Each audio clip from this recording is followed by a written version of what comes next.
पता नहीं लग रहा है। जीवन में संकट तो आ रहे हैं पर हमको पता नहीं लगते। नामदेव जी महाराज महाराष्ट्र के एक संत हुए, उनके घर में आग लग गई। जैसे घर में आग लगी तो बाकी के लोग दौड़े आग बुझाने के लिए। भीतर आग बुझाते हुए पहुंचे तो देखा कि जो थोड़ी सी आग लगी हुई थी उसमें नामदेव जी अपने घर के सारे सामग्री उठा उठा करके डाल रहे थे, अग्निदेव को सब दे रहे थे। लोगों ने कहा भले आदमी, हम तेरे घर को बचाने आए हैं, तू खुद ही घर को जला रहा है। नामदेव जी महाराज बोले ये अग्निदेव हैं, अग्नि के रूप में मेरे भगवान पधारे हैं। तो मैं तो ये सोच रहा हूं आधे घर को ही क्यों स्वीकार करने, पूरा घर ले जाएं।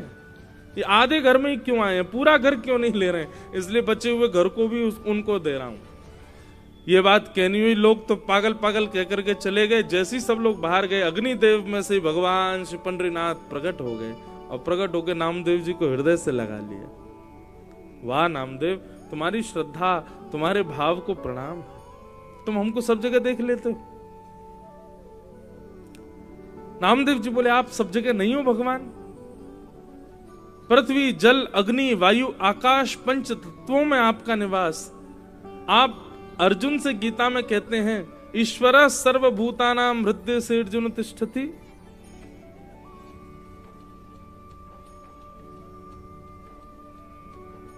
सब ठाकुर जी। गोस्वामी तुलसीदास जी महाराज ने, बहुत ध्यान से सुनिएगा,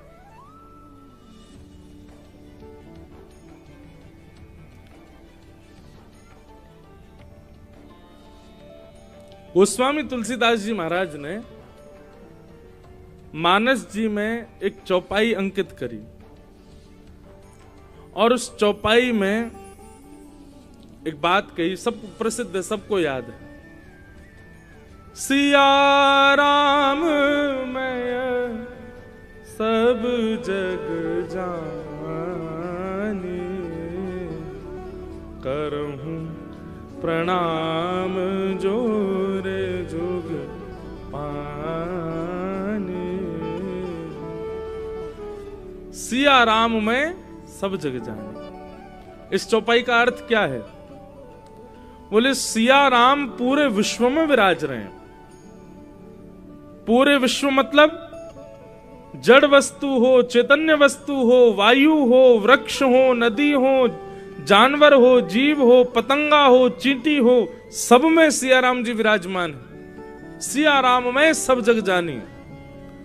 और मैं सब में सिया राम जी को देख करके सबको उन्हीं का रूप मान करके प्रणाम करता हूं। अब गोस्वामी जी ने ये पंक्ति लिख तो दी। काशी में, बनारस में 80 घाट पर गोस्वामी जी विराज रहे थे। तो गोस्वामी तुलसीदास जी का रोज का नियम था, रोज काशी विश्वनाथ भगवान को प्रणाम करने के लिए जाते थे। विश्वनाथ भगवान को प्रणाम करने के लिए गए तो एक गली में होकर के विश्वनाथ जी का दर्शन करने जा रहे थे। तो उस गली में आधा एक बैल खड़ा हुआ था, वृषभ। अब उस बैल के कभी इधर से जाए तो वो जगह ही नहीं मिले निकलने की। तो तुलसीदास जी ने उसको हटाने के लिए थोड़ी जोर से आवाज करी, थोड़े हाथ वाथ उसमें थोड़े ऐसे मारे कि उसने जो है मार्ग दे दिया। गोस्वामी जी गए, महादेव का दर्शन किया, दर्शन करके लौट करके आए। अपनी रामचरितमानस जी का रोज पाठ करते थे, लिखी हुई मानस जी को। तो जैसे ही मानस जी को देखा तो उसमें वो चौपाई अपने आप गायब हो गई। सिया राम में सब जग जानी, करूं प्रणाम जोर जुग पानी। गोस्वामी जी बोले यहाँ एक चौपाई लिखी थी, वो गायब क्यों हो गई? रात में उन्होंने फिर से लिखी, सिया राम में सब जग जानी, करूं प्रणाम जोर जुग पानी। दूसरे दिन फिर विश्वनाथ भगवान का दर्शन करने के लिए गए तो आगे से कुछ जानवरों की टोली आ गई। अब गोस्वामी जी जा नहीं पाए तो फिर से हल्ला करते हुए, हे करते हुए और उनको हटाते हुए वहां से गए, दर्शन करके लौट के आए। रात में जैसी मानस जी देखी तो फिर से वो चौपाई गायब हो गई। गोस्वामी जी बोले कुछ तो बात है। मानस जी लेकर के काशी विश्वनाथ भगवान के सामने गए, जाकर के रोने लगे। बोले महादेव, इतनी सुंदर चौपाई है, सिया राम में सब जग जानी, करूं प्रणाम जोर जुग पानी, ये रोज अंतर ध्यान क्यों हो जाती है? महादेव प्रकट हो गए। बोले इसलिए अंतर्ध्यान होती है क्योंकि तुमने लिखी है, तुम इसको स्वीकार नहीं करते हो। तुमने लिख दिया है लेकिन तुमको उस बात पर विश्वास नहीं है। नहीं नहीं नहीं नहीं भगवान आप ऐसा कैसे कह सकते हैं, मैं तो सब में राम जी को देखता हूं। बोले अच्छा, तो फिर कल वो बैल सामने आया था, राम जी ही वृषभ के रूप में आए थे, तुमने उसको धक्का दे दिया। इतने सारे भीड़ आई थी, हनुमान जी की पूरी टोली थी, तुमने सबको हटा दिया। यदि तुम्हारी ये बात तुम लिख रहे हो कि सिया राम मैं सब जग जानी, करूं प्रणाम जोर जुग पानी, तो इसको हृदय से स्वीकारो भी। आंखों के आगे दिखने वाली उपेक्षित वस्तु भी आ जाए, उसमें भी राम जी को देखो। आहा, उस दिन से गोस्वामी तुलसीदास जी महाराज की दृष्टि बदल गई। आप तो जो दिखे आगे उसी को ही प्रणाम करते हैं, उसी को ही राम जी का दर्शन करते हैं। हमारे वृंदावन में आप लोग यदि घूमे हो वृंदावन में, वैसे तो घूमने मत आना, वृंदावन घूमने का विषय नहीं है, ये घूमने डोल डालने के लिए नहीं है वृंदावन। वृंदावन तो ठाकुर जी की प्राप्ति का है। फिर भी वृंदावन में आप आए हो तो एक स्थान है वहां पागल बाबा मंदिर। नाम सुना है पागल बाबा मंदिर? बहुत बड़ा मंदिर है पागल बाबा मंदिर। उसका नाम पागल बाबा मंदिर क्यों है? वहां एक बाबा रहते थे, उनका नाम तो उनका कुछ और था, लेकिन दुनिया उनको पागल बाबा बोलती थी। क्यों? उनकी ऐसी स्थिति थी, सिया राम मैं सब जग जानी, करूं प्रणाम जोर जुग पानी। बंगाल के थे, चींटियों को भी प्रणाम करते थे। सामने कोई आ जाए, बालक आ जाए, वृद्ध आ जाए, कुमारी कन्या आ जाए, व्यक्ति आ जाए, रिक्शा चलाने वाला आ जाए, शराबी आ जाए, कोई आ जाए, उनके सामने बस पड़ जाए कोई, उसी को प्रणाम कर लेते। एक बार तो एक नाली में सूकर बैठा था, सूकर निकल के उनके आगे आ गया तो उसी को प्रणाम, जय हो बरा भगवान, सबको प्रणाम। तो फिर वृंदावन के लोग उनको कहते थे, बोले बाबा पागल आगो, पागल मानुष, पागल बाबा आगो, सबन को प्रणाम कर तो डोले। तब वो बाबा बंगला में बोलते थे, अमी पागल मानुष, अमी बूझते पारो ना, अमी पागल मानुष। वो कहते मुझे समझ नहीं आता है, मैं पागल ही हूं, मुझे सब में ठाकुर जी दिखते हैं। बंधुओं, ये सुनने मात्र तक ही रहने देना, क्योंकि हमारे जीवन में आ नहीं सकती स्थिति। आप बाहर के लोगों को छोड़ो, अभी पंडाल में अपने बगल वाले को देखो, देखना उसमें भगवान दिख रहे हैं आपको? नहीं दिख सकते। इसका मतलब क्या है कि अभी हमारी दृष्टि और हृदय बुद्धि तीनों ही अशुद्ध हैं, इसलिए भगवत भाव नहीं दिख रहा, भगवत दृष्टि नहीं है हमारी। करत करत अभ्यास के मनमत होत सुजान। लेकिन जब आप अनंत कथाएं सुनते रहोगे, सत्संग करते रहोगे, भगवत भाव लेते रहो, तो तब भी भगवान तो नहीं दिखेंगे बगल वाले में, लेकिन अच्छाइयां दिखेंगी, कुछ गुण दिखेगा, कुछ अच्छा, अपने से श्रेष्ठ दिखेगा बगल वाला। अभी स्थिति क्या है बंधुओं, हम खुद को श्रेष्ठ मानते हैं, बाकी सब अश्रेष्ठ है। लेकिन भक्ति भागवती क्या करती है कि आपको ये बात बताती है कि तुम कुछ भी नहीं हो, तुमसे श्रेष्ठ बहुत हैं। और यही श्रेष्ठता का दर्शन होना सब में, सर्वम खलु इदम ब्रह्म वाला भाव है। सिया राम मैं सब जग जानी, सब में सिया राम जी, सबको प्रणाम करो। तो ऐसे तापों का विनाश करने वाले श्री कृष्णाय वयम नमः, ऐसे श्री कृष्ण को हम बारंबार प्रणाम करते हैं, उनको बारंबार वंदन करते हैं। तो ये भगवान के बंधुओं तीन रूप हैं, सत्य, चैतन्य और आनंद। तीन कर्म हैं, उत्पत्ति, पालन और प्रलय। तीन भगवान के स्वभाव हैं, तीनों प्रकारों के तापों को दूर नहीं करते, तापों का प्रभाव खत्म कर देते हैं।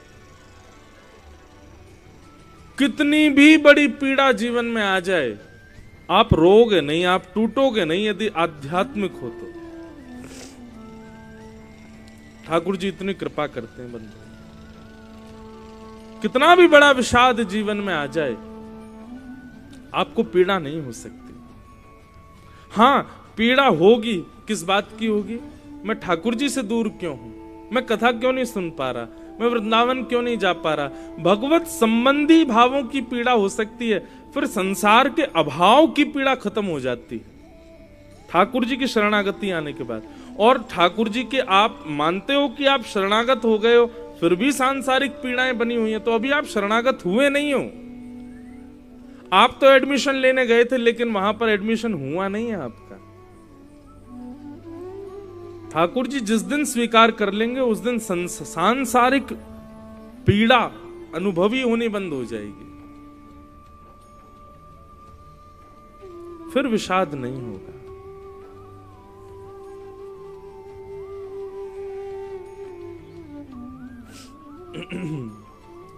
तापत्रय विनाशाय श्री कृष्णाय वयम नमः।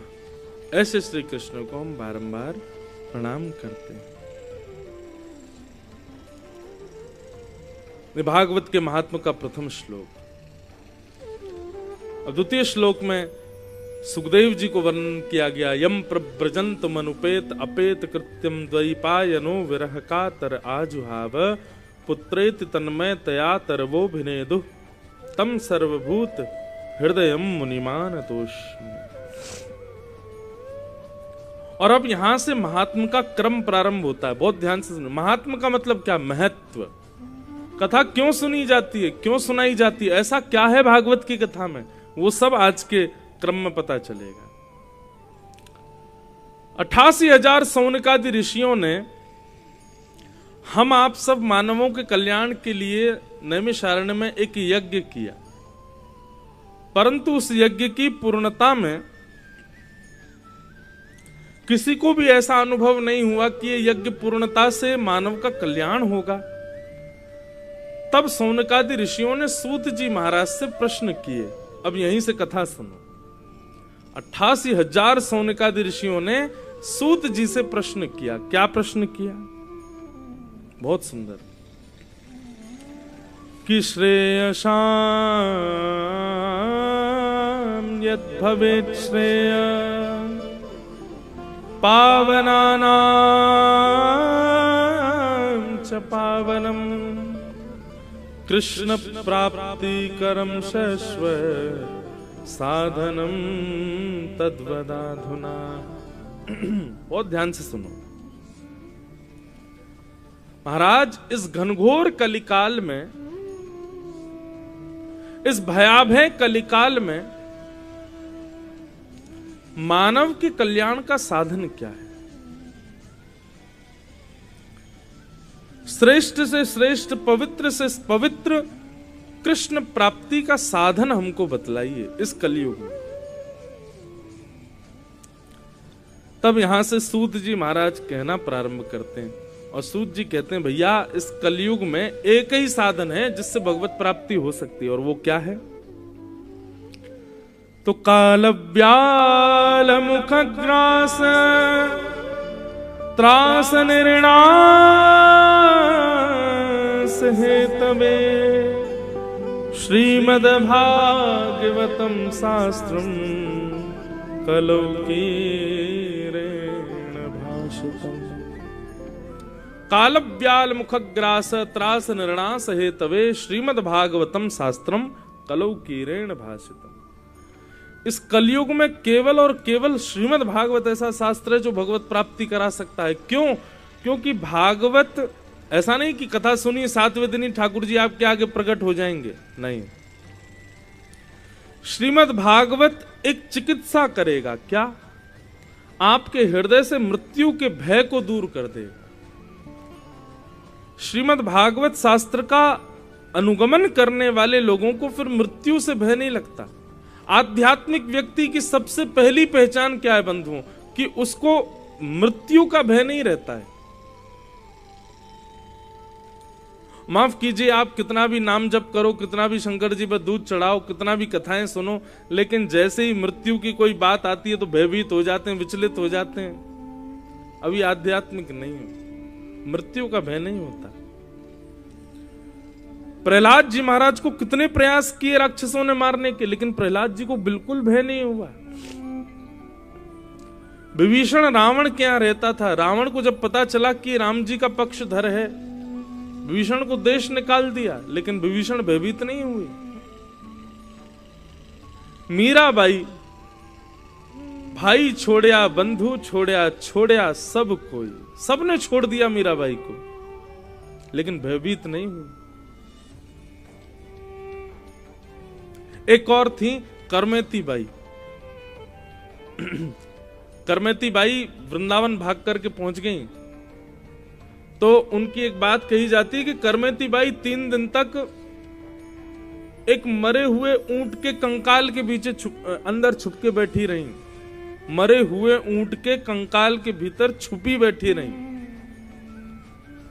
किसी ने उनसे कहा कि हमने सुना है कि आप जब राजस्थान से भाग करके आई वृंदावन ठाकुर जी की भक्ति के लिए, तो आपने सैनिकों से बचने के लिए मरे हुए ऊंट के गर्भ में बैठ करके अपनी रक्षा की। बोले जी, आपको दुर्गंध नहीं आई? आपको अजीब नहीं लगा अंदर से? उतनी भयावह दुर्गंध होती है मरे हुए जानवर में, आपको बिल्कुल भय नहीं लगा? आपको बिल्कुल दुर्गंध नहीं आई? तो करमेती बाई क्या कहती हैं? संसार के विषय भोगों की दुर्गंध ज्यादा दूषित है। संसार के विषय भोग, संसार के आसक्ति रूपी जो दुर्गंध है, उससे लाख गुना ठीक थी उस मरे हुए कंकाल की दुर्गंध। भैया, जिस दिन ये विषय में आपको दुर्गंध आने लग गई, आप नहीं कहोगे कि ऊंट के मरे हुए शव में से दुर्गंध आई थी। कहने का अभिप्राय, आध्यात्मिक व्यक्ति, भक्ति पथ के पथिक व्यक्ति का प्रथम लक्षण है, उसको मृत्यु का भय नहीं होता।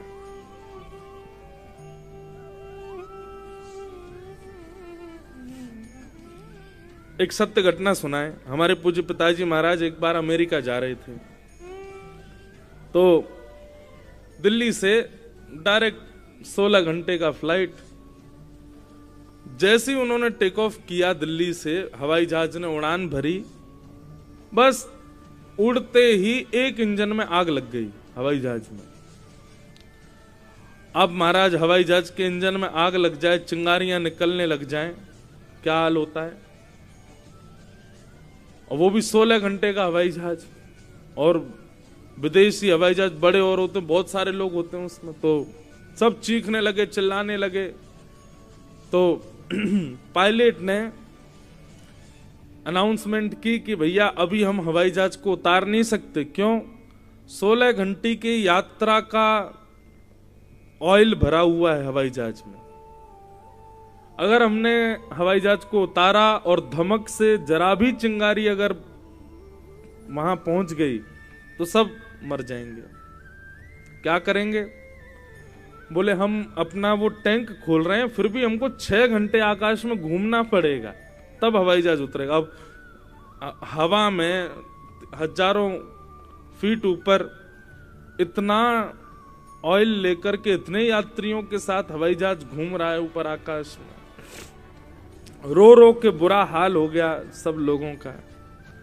रात्रि 2 बजे हवाई जहाज उड़ा था और सवेरे 7:30-8 बजे वापस दिल्ली उतरा। तो जैसे दिल्ली उतारा गया, उसका दरवाजा खुला, सारे पैसेंजर अपने अपने घर को भाग गए। सबको कहा कि भैया 4 घंटे रुक जाओ, दूसरे हवाई जहाज से भेज देते हैं अमेरिका। कोई नहीं गया। 4-5 लोग बचे थे, उनमें एक हमारे पिताजी थे।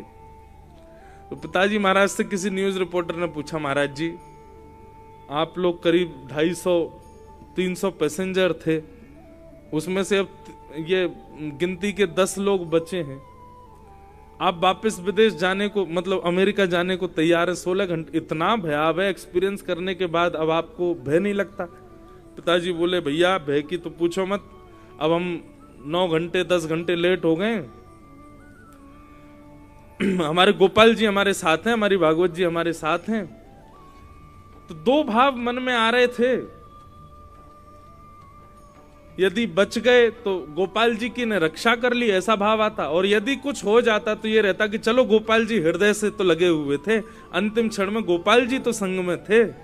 तो दोनों में हमको प्रसन्नता थी। बच गए तो बढ़िया, कथा करेंगे अमेरिका जाके, और यदि कुछ हो जाएगा तो ये भाव है कि भागवत जी और गोपाल जी जिनकी जीवन भर सेवा करी, वो कम से कम साथ तो थे अंतिम समय में। कोई था या ना था, वो तो थे। 4-5 लोग बोले आपको बिल्कुल भय नहीं लग रहा, तो ये आध्यात्मिक व्यक्ति का स्वभाव है कि उसको फिर भय मृत्यु का नहीं होता। उसको भय इस बात का नहीं होता कि संसार में क्या छूटे क्या मिले, उसको इस बात का भय रहता है कहीं किसी कारण से मैं ठाकुर जी से विमुख ना हो जाऊं, मैं कहीं किसी कारण से ठाकुर जी से दूर ना हो, इस बात का भय लगा रहता है।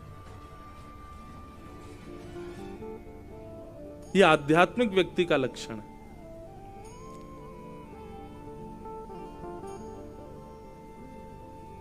अभी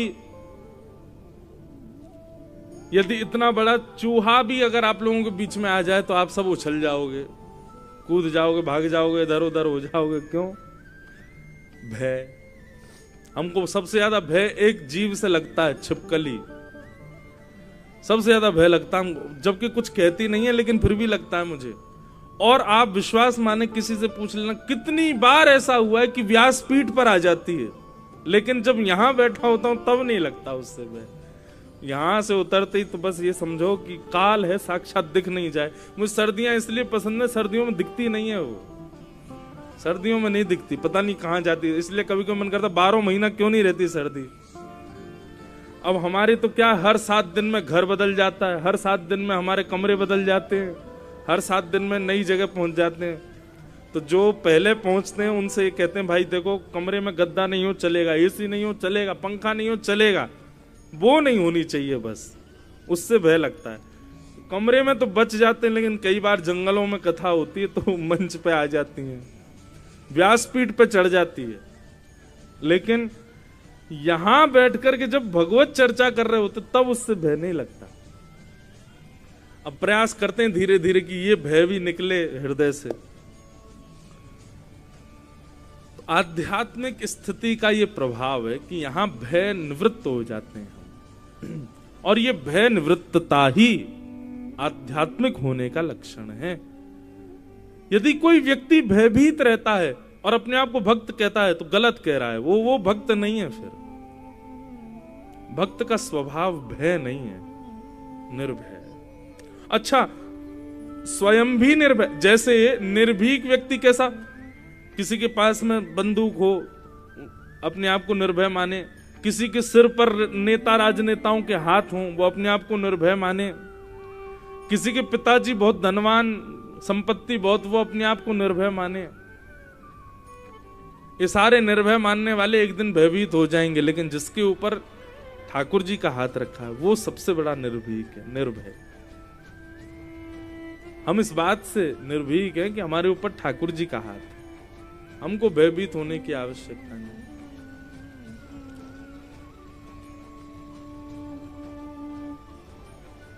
हमारे साथ हैं भगवान, हमें किस बात की चिंता। हमारे साथ हैं भगवान, हमें किस बात की चिंता। हमारे साथ हैं भगवान, हमें किस बात की चिंता। आओ सब लोग।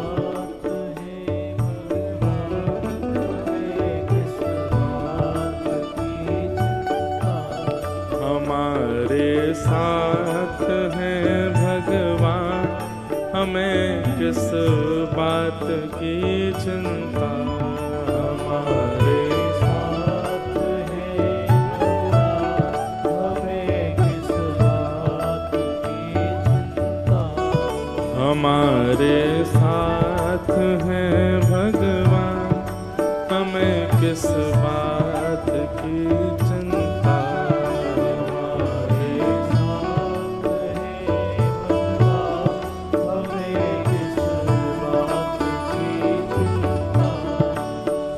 न खाने की न पीने की, न मरने की न जीने की। गाओ सब लोग।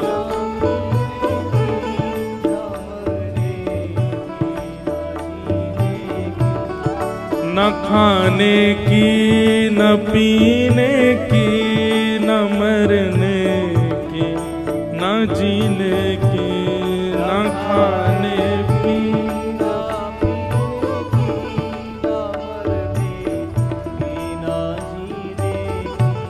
रहे हर श्वास में भगवान, रहे हर श्वास में भगवान, रहे हर श्वास में भगवान के प्रिय नाम की चिंता, रहे हर श्वास में भगवान के प्रिय नाम की चिंता। हमारे साथ है भगवान, हमें किस बात की चिंता, हमारे साथ है भगवान, हमें किस बात की चिंता। मिला भक्ति का जब वरदान, हमें किस बात की चिंता, मिला भक्ति का जब वरदान, हमें किस। राजा रामचंद्र भगवान की जय हो।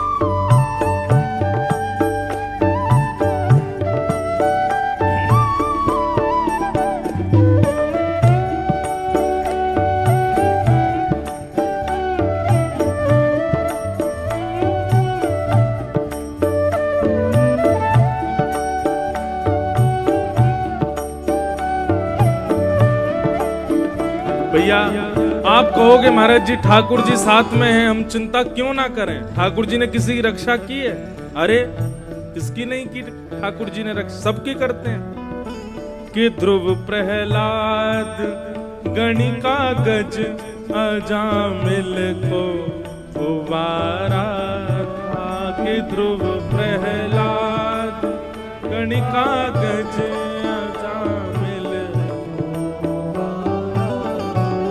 के ध्रुव प्रहलाद गणिका गज अजामिल को उबारा था।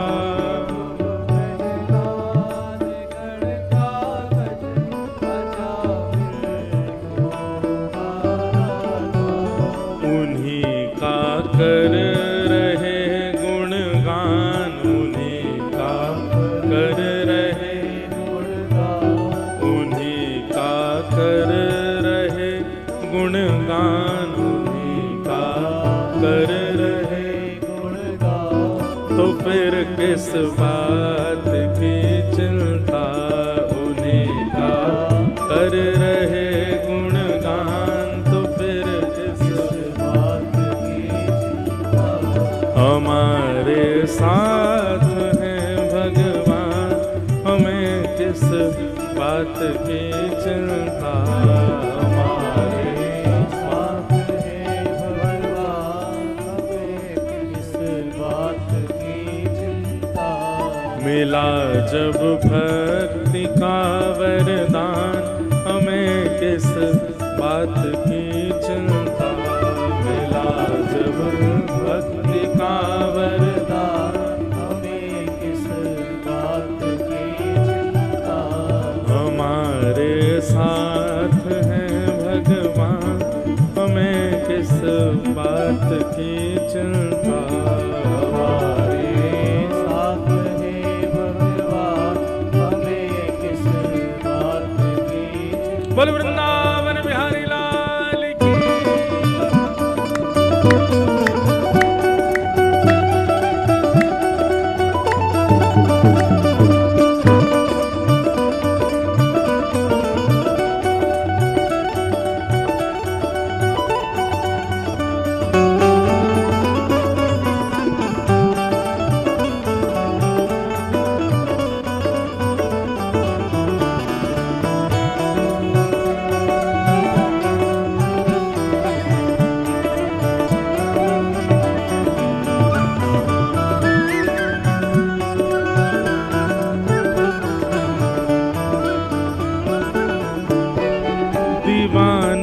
बन गए हैं, अब हमें दुनिया से क्या लेना।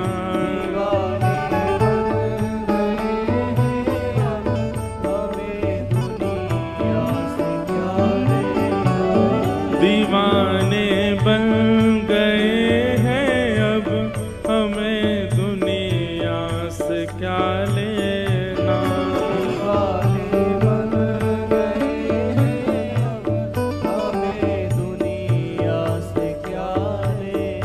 बंधुओं, संसार में जब आप किसी के दीवाने बनते हैं तो उससे सब कुछ लेते हो, और जब ठाकुर जी के दीवाने बनते सब उन्हीं पे अर्पित। तेरा तुझको अर्पण, हमारो कछु ना भैया, सा ठाकुर जी सब आपको ही है।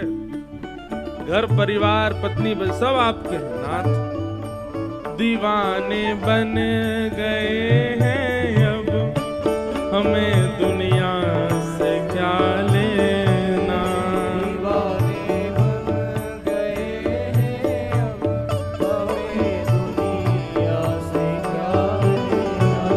सभी कुछ कर दिया जब दान, सभी कुछ कर दिया दान, सभी कुछ कर दिया जब दान, सभी कुछ कर दिया, तो फिर किस बात की चिंता। सभी कुछ कर दिया जब दान, बात की चिंता। हमारे साथ है भगवान, हमें किस बात की चिंता। हमारे साथ है भगवान, हमें किस बात की चिंता। ओ हम राम जी के राम जी हमारे हैं, हम राम जी के राम जी हमारे हैं, हम राम जी के राम जी हमारे हैं, राम जी के राम जी हमारे हैं। हम माधव के माधव हमारे हैं, हम राघव के राघव हमारे हैं, हम केशव के केशव हमारे हैं, हम केशव के केशव हमारे, हम राम जी के राम जी हमारे हैं, राम जी के राम जी हमारे, हम राम जी के राम जी हमारे हैं, हम राघव के राघव हमारे हैं, हम राम जी के राम जी हमारे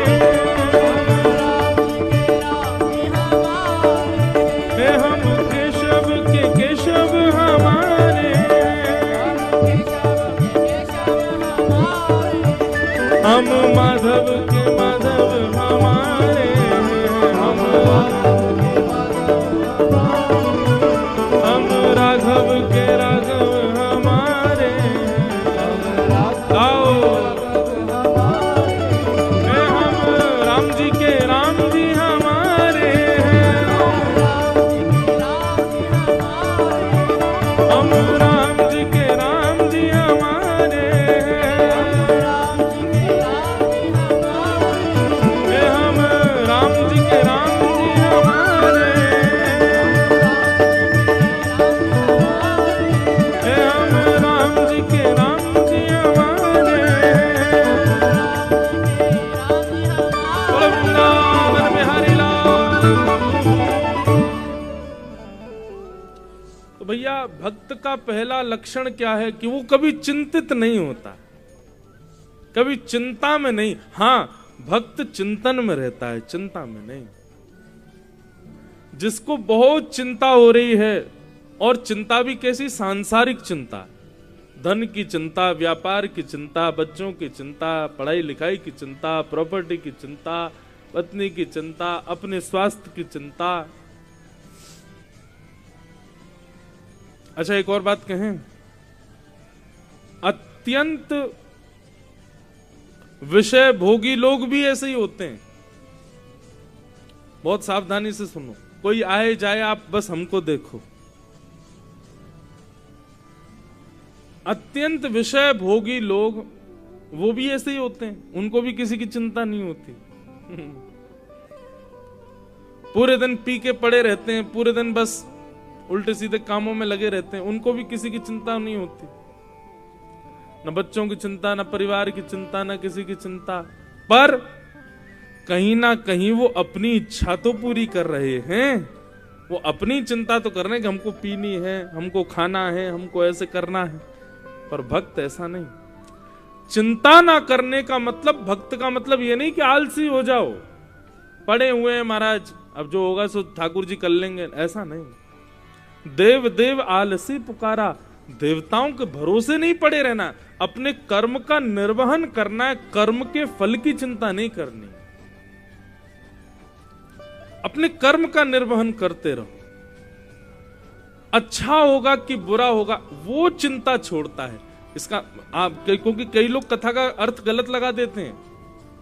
महाराज जी आप कह रहे थे ना चिंता निवृत्त हो जाओ, इसका मतलब ठीक है कल से जॉब पे 8 बजे की जगह 10 बजे जाएंगे, क्या चिंता, बॉस सुनाएगा ही तो सही, चिंता नहीं होनी चाहिए, हम तो भक्त हैं। नहीं,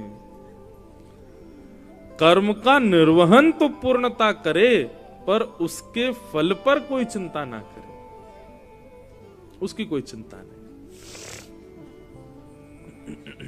भगवान ने पूरी गीता में अर्जुन को यही समझाया। मैं कथाओं में कहा करता हूं बंधुओं,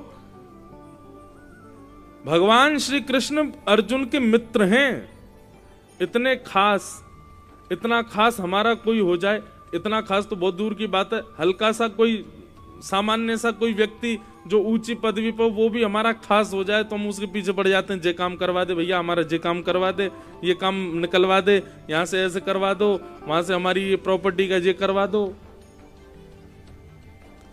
अर्जुन भगवान का इतना खास कि ठाकुर जी उसके सारथी बन गए, जगत नियंता जगदाधार तीनों लोकों के स्वामी अर्जुन के साथ खड़े हैं। अर्जुन चाहता तो भगवान से कहते ठाकुर जी महाभारत का युद्ध जिता दो मुझको, आप तो भगवान हो, आप तो जो सोचते हो जाता है, आप जिता दीजिए मुझको, आपकी पलक झपकते ही कौरव सारे मर जाएं और मैं जीत जाऊं।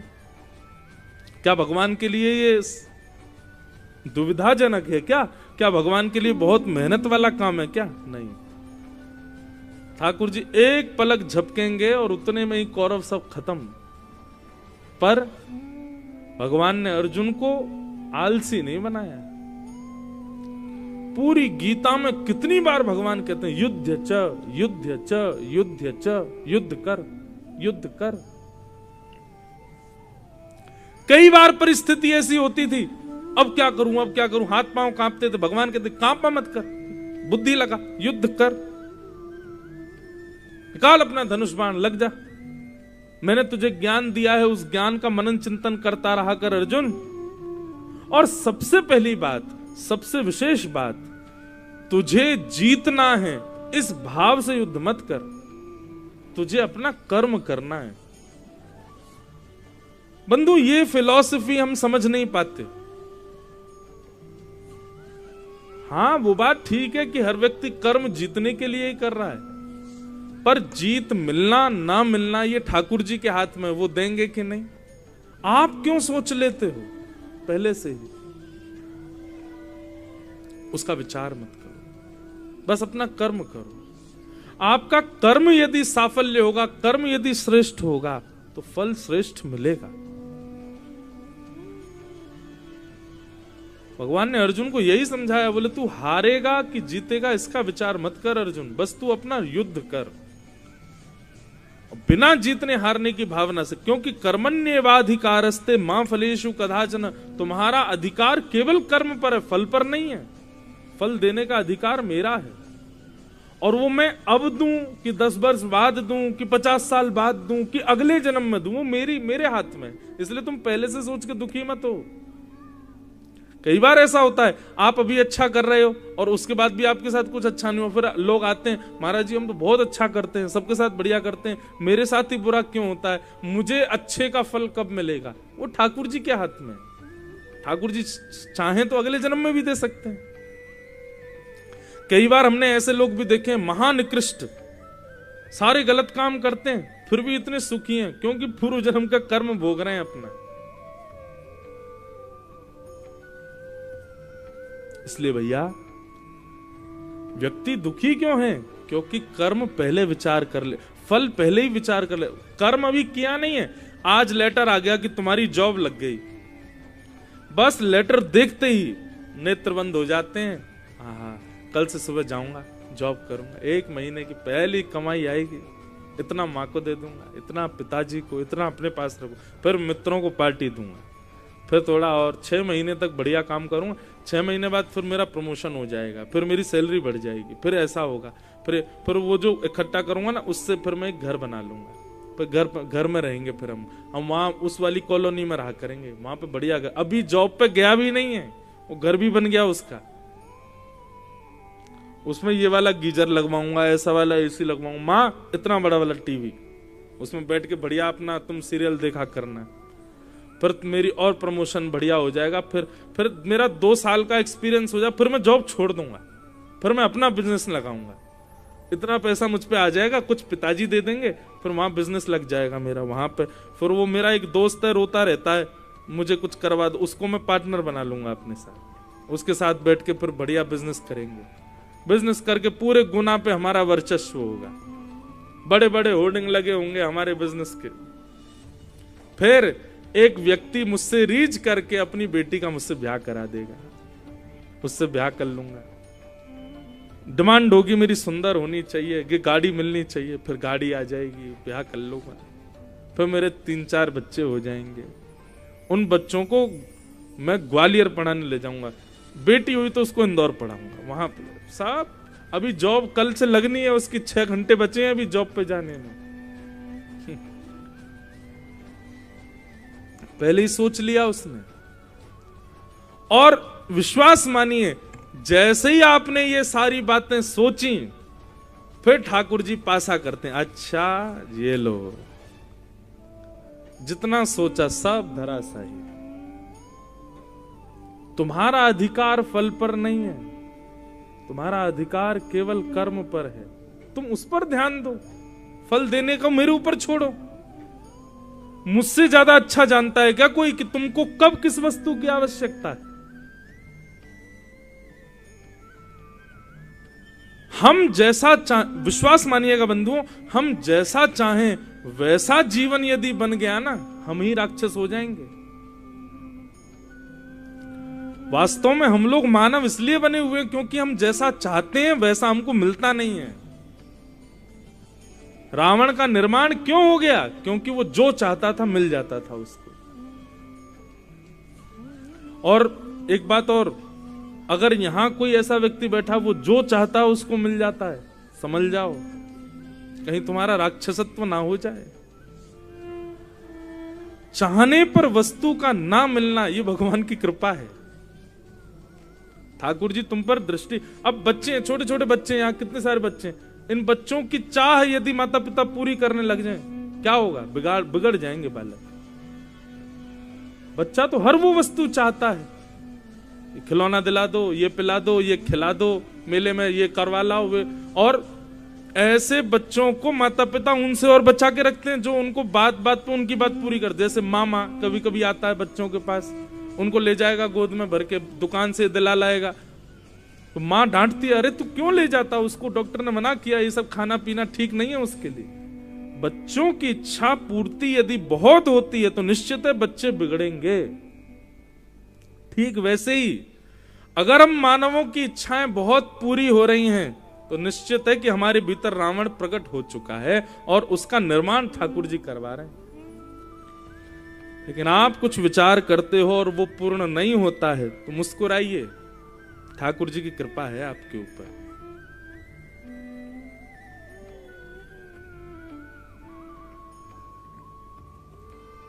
अपना अधिकार बंधुओं, अपन लोग केवल कर्म तक ही सीमित हैं, फल पर हमारा अधिकार नहीं। मुझे सत्य बता रहे हैं, आज व्यासपीठ पर बैठ के, आज हमको 8 वर्ष हो जाएंगे जुलाई में कथा करते हुए।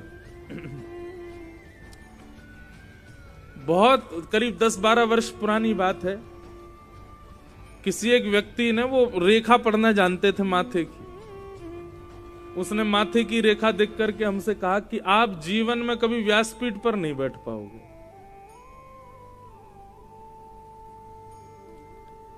बोले आप कभी जीवन में व्यासपीठ पर नहीं बैठ पाओगे। आज 8 साल हो गए कथा करते हुए, व्यासपीठ पर बैठे भी हैं, कथा भी कर रहे हैं, दुनिया में घूम रहे हैं और खूब कथा हो रही हैं।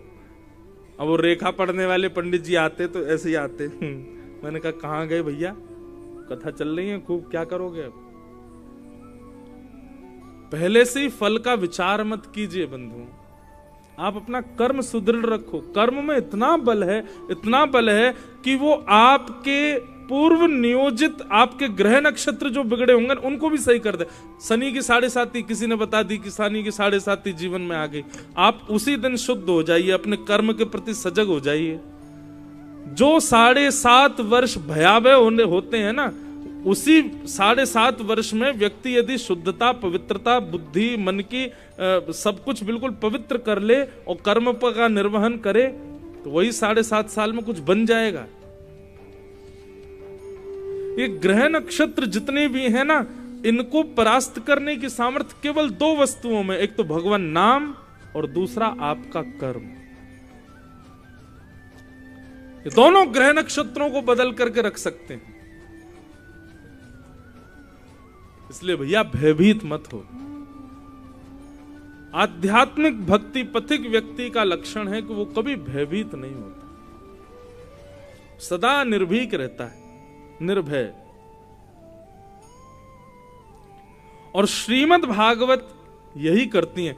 श्रवण जब आप 7 दिन अनवरत करते हैं तो 7 दिन के भीतर निर्भीकता जीवन में आती है, भय नष्ट हो जाता है चित्त में से। थोड़ी दूर यहां से जाएंगे तो ओरछा आता है। ओरछा में राम राजा सरकार का मंदिर है। वह ओरछा के राजा का नाम था मधुकर शाह जी। ऐसा भक्त राजा भारत में देखने में नहीं मिलेगा आपको।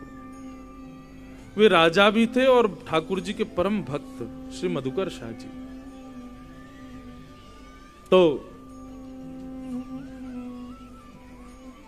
मधुकर शाह राजा अपने माथे पर तिलक लगाते थे, ब्रज की रज लगाते थे। अकबर ने एक बार उनको बुलाया कि आप दिल्ली पधारो, तो दिल्ली गए। तो दिल्ली में अकबर ने जैसे ही उनके माथे पर तिलक देखा तो अकबर ने घोषणा कर दी, कल बहुत बड़ा एक कार्यक्रम है, मेरे दुनिया भर के राजा आ रहे हैं और मैं घोषणा करता हूं यदि मुझे कल एक भी व्यक्ति हिंदू तिलक के साथ में दिख गया मैं उसका सर धड़ से अलग कर दूंगा। मधुकर शाह जी बैठे बैठे मुस्कुराने लगे, ये मुझको ही बोल रहा है और किसी को नहीं बोल रहा है।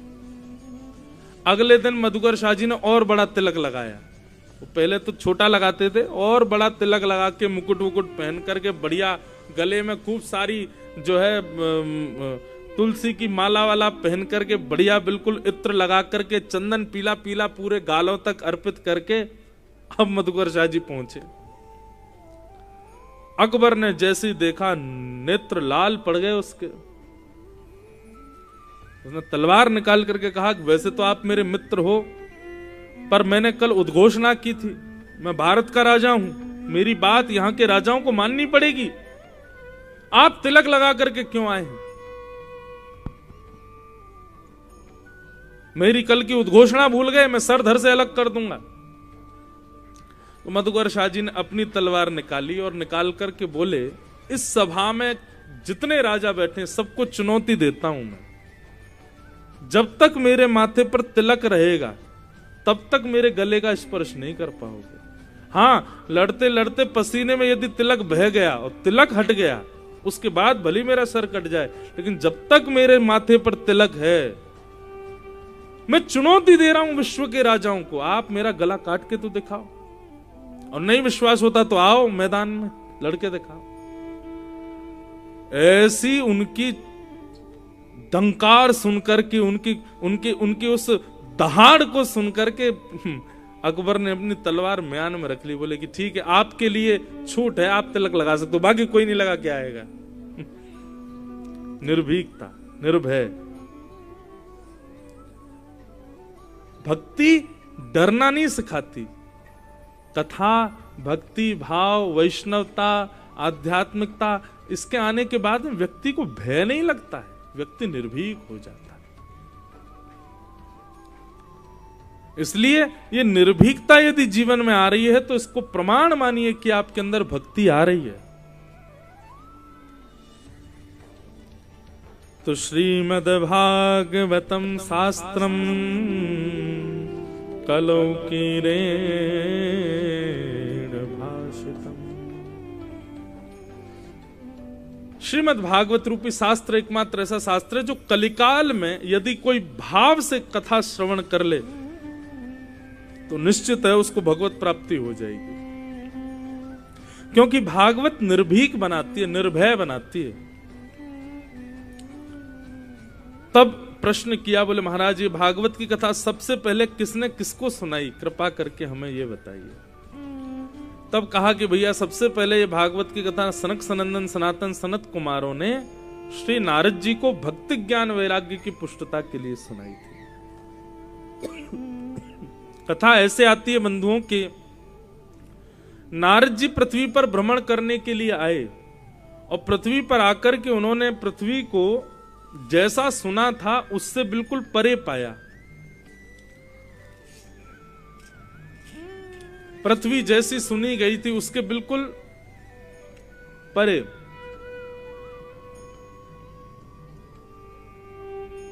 सब जगह भ्रमण करते करते नारद जी परेशान हो गए। परेशान होते हुए जैसे ही वृंदावन पहुंचे, तब वृंदावन में उन्होंने क्या देखा, कलकल निनाद करती यमुना जी के तट पर एक परम सुंदरी बैठी है, इतनी सुंदर कि कोई देखता रह जाए उसको।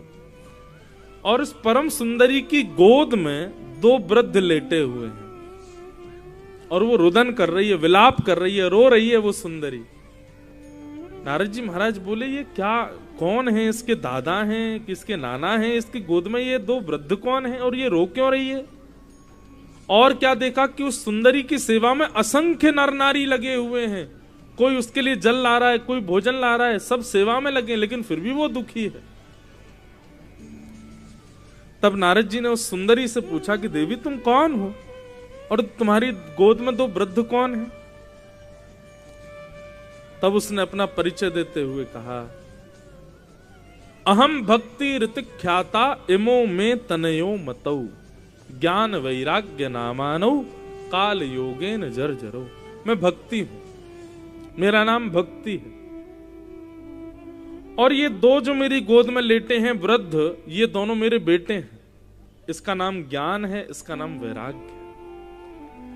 कलयुग के प्रभाव की वजह से ये दोनों वृद्ध हो गए, इसलिए मुझे रोना आ रहा है कि मैं युवान हूं, मेरे बालक वृद्ध हो गए। बंधुओं, कलयुग में ये ज्ञान वैराग्य और भक्ति उम्र से बुद्धि नहीं होते। हम लोगों की भक्ति जितनी बढ़ेगी, ज्ञान जितना बढ़ेगा, वैराग्य जितना बढ़ेगा, उतने ज्यादा ये युवान होते चले जाते हैं। लेकिन ज्ञान और वैराग्य दोनों वृद्धावस्था में है।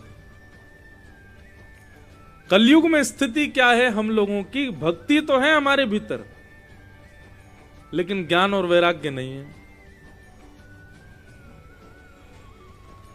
घर में कोई मंगल दिवस हो, मंगल कारण हो, तो घर में दिया जलाना चाहिए, घर में सुगंधी करनी चाहिए, घर के बाहर जो है अशोक के पत्ते टांगने चाहिए, केले के वृक्ष लगाने चाहिए। लेकिन क्यों ये नहीं पता, क्यों, बस करना चाहिए। रक्षाबंधन के दिन बहन भाई को राखी बांधेगी, राखी बांधेगी। दुनिया भर के अब तो आजकल फैशनेबल राखी और आती हैं, क्या क्या उनमें बना रहता है। बस वो फैशन बन गया है, केवल एक भेड़ चाल बन गई, बांधना है। दोनों से पूछो बहन भाइयों से, क्यों बांधी राखी, ये नहीं पता। इसके पीछे कारण क्या, जे मेरी रक्षा करेगी। अरे तो उसके मूल में क्या है बात। होली के दिन एक दूसरे के गालों पर हम गुलाल लगाते हैं, क्यों, रंग क्यों लगाते हैं। बुरा ना मानो, होली है, कोई बेचारा बढ़िया कलफ का कुर्ता पहन के जा रहा, उसको बिगाड़ दोगे और बुरा मत मानो, होली है। क्यों आज बुरा क्यों नहीं माने? आज ऐसा क्या है कि हमको बुरा नहीं मानना? नहीं पता। दीपावली आ रही है, घर में दिए जलाओ, चलो इसका तो उत्तर सब दे देते हैं, राम जी आए थे इसलिए दिया जला रहे हैं। तो राम जी आए तो घर में लक्ष्मी गणेश की पूजा क्यों हो रही है फिर? ये नहीं पता। मतलब भक्ति तो है पर ज्ञान और वैराग्य नहीं है। अच्छा, हनुमान चालीसा कितने लोगों को याद है? हाथ ऊपर करो। जितने लोग हाथ ऊपर नहीं कर रही माता, इनको याद नहीं है, इसका मतलब है अरे भैया शर्म आ रही है, हाथ ऊपर करो। अरे हम थोड़ी करेंगे, बगल वाली देख रही है हमें।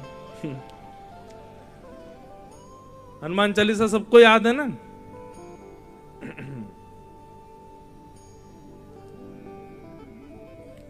श्री गुरु चरण सरोज रज निजमन मुकुर सुधार वर्णो रघुवल विमल यश जोदायक फलचार बुद्धिहीन तन जान के सुमरव पवन कुमार बल बुद्धि विद्या देव मोह हरऊं कलेश विकार। इसका अर्थ बताओ, क्या अर्थ है?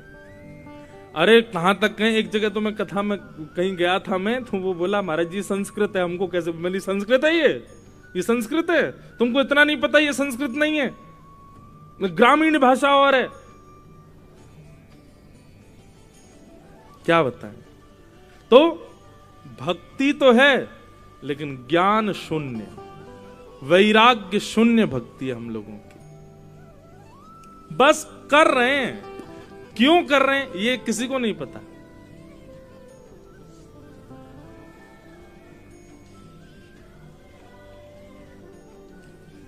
ऐसी हालत है।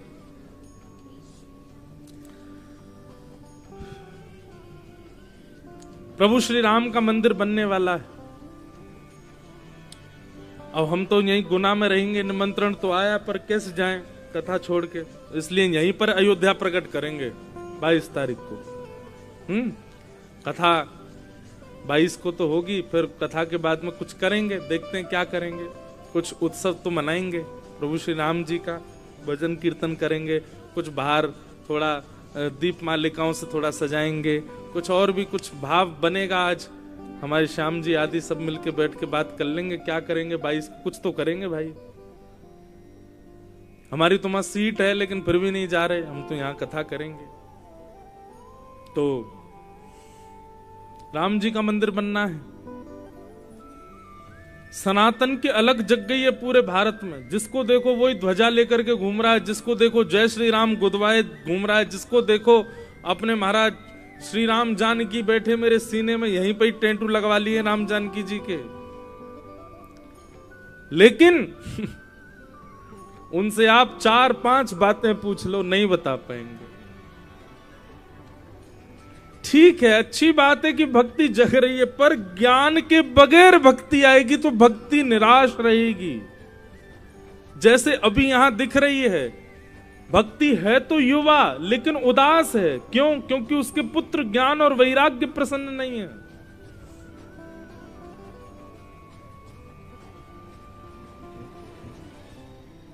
इसलिए भैया ज्ञान और वैराग्य ये दोनों युक्त ही भक्ति होनी चाहिए। आप कहोगे महाराज जी हमारे हिंदू वैदिक सनातन धर्म का तो इतना ज्ञान है कि एक जन्म में तो मिलने से रहा, फिर क्या करेंगे हम? आप लोग क्योंकि ज्ञान को पढ़ना समझते हो, ज्ञान को केवल ग्रंथों में जो लिखा उसको ज्ञान समझते हो, इसलिए आप गलत हो। ये ज्ञान नहीं है। सत्य बताएं, हमारे देश के सबसे बड़े प्रतिनिधि से भी ज्यादा पढ़े लिखे लोग अभी इस पंडाल में बैठे होंगे। हमारे देश के सबसे बड़े जो प्रतिनिधि हैं, सबसे बड़े जो व्यक्ति हैं, उनसे भी ज्यादा पढ़े लिखे लोग इस वक्त पंडाल में एक नहीं 4-5 बैठे होंगे। क्या कहते हो फिर आप इस बात को? वो ज्ञानी नहीं है?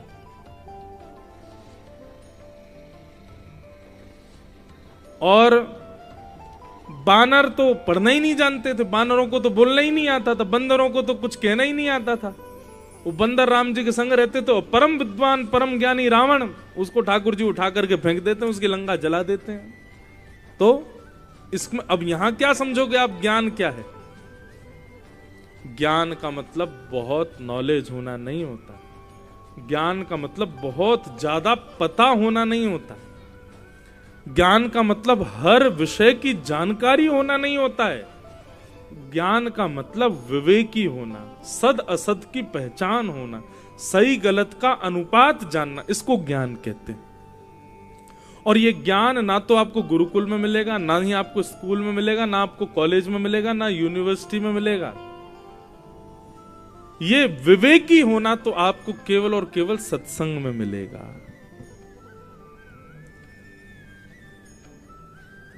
सत्संग आपको विवेकी बनाता है। विवेक, मैं फिर कह रहा हूं, ज्ञान का मतलब बहुत पढ़ा लिखा होना नहीं होता। कबीरदास जी बहुत पढ़े लिखे नहीं थे, लेकिन विवेकी थे। विवेक जन्य उनका जीवन था। मीराबाई बहुत पढ़ी लिखी नहीं थी, लेकिन विवेकी थी। अरे बानर सेना ज्यादा कोई पढ़े लिखे थोड़ी थे। हनुमान जी के साथ में जितनी बानर गए राम जी के साथ, सब विवेकी थे। विवेक का मतलब होता है सद असद की पहचान, सही गलत की जानकारी होना, क्या सही है क्या गलत है।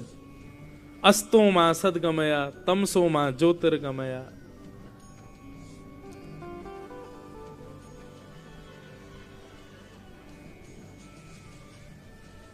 सब सही गलत की पहचान होना, ये विवेक है और इसी को ज्ञान कहते हैं। और ये विवेक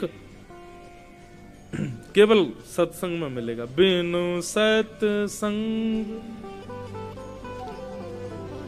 कि बिनु सत्संग विवेक ना होई,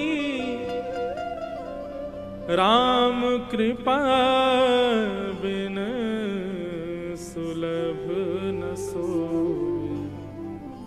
बिनु सत्संग विवेक न होई, राम कृपा बिन सुलभ न सोई।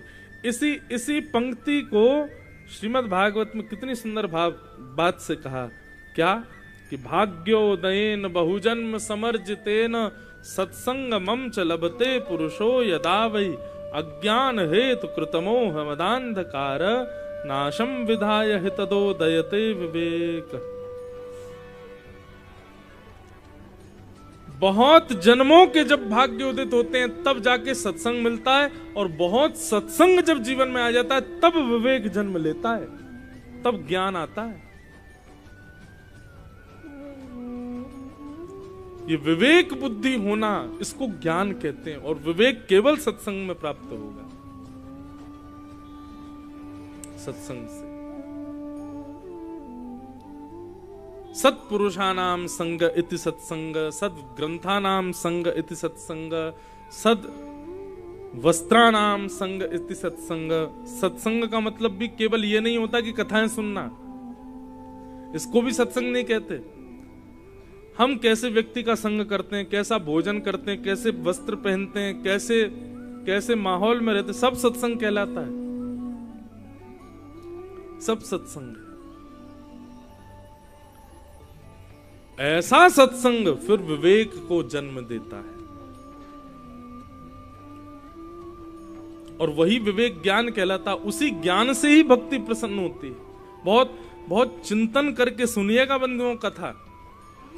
ये कथा केवल हम यहाँ पे खाना पूर्ति नहीं करते, कहीं भी कथा हो थोड़ा कुछ नए नए भाव आते रहते हैं। इसको सुना कीजिए ध्यान से, बहुत जीवन उपयोगी बातें। तो भक्ति को यदि प्रसन्न करना है तो सबसे पहले जीवन में ज्ञान आना चाहिए। ज्ञान मतलब विवेक आना चाहिए, विवेक मतलब सही गलत की पहचान आनी चाहिए। और ये आएगी कहां से? सत्संग से। दूसरा भक्ति के पुत्र का नाम है वैराग्य। वैराग्य का अर्थ क्या होता है? मतलब सब छोड़ चले जाओ, सब छोड़ छाड़ के हिमालय में रहो, गंगा किनारे रहो, हरिद्वार में रहो, वैराग्य नहीं। वैराग्य का मतलब सब त्याग देना नहीं होता। वैराग्य का मतलब सबसे आसक्ति का त्याग कर देना, उसको वैराग्य कहते हैं।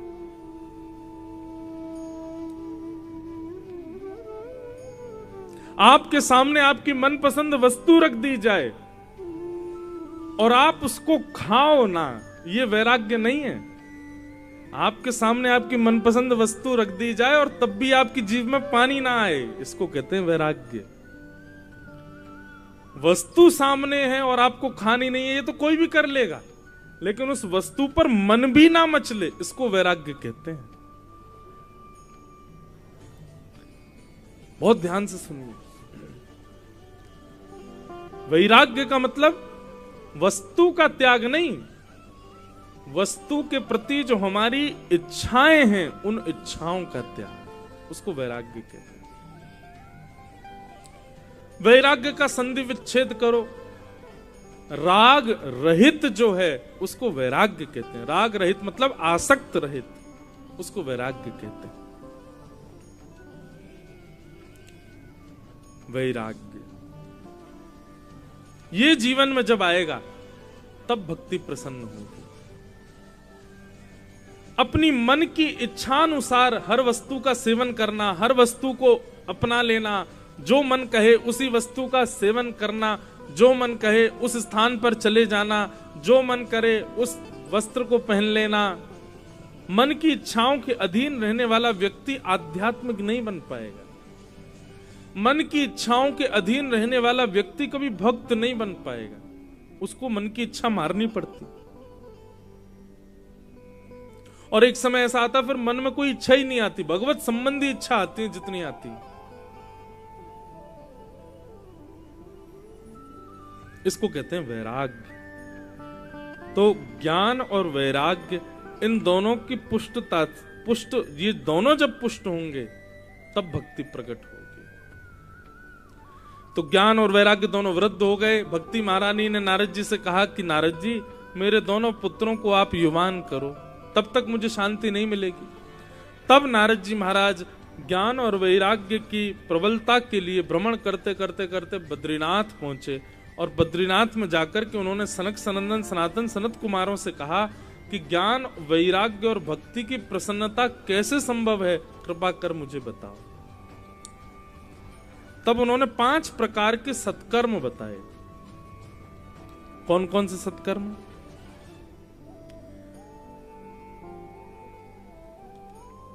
पांच प्रकार के सत्कर्म कौन कौन से? कि तप यज्ञ, योग यज्ञ,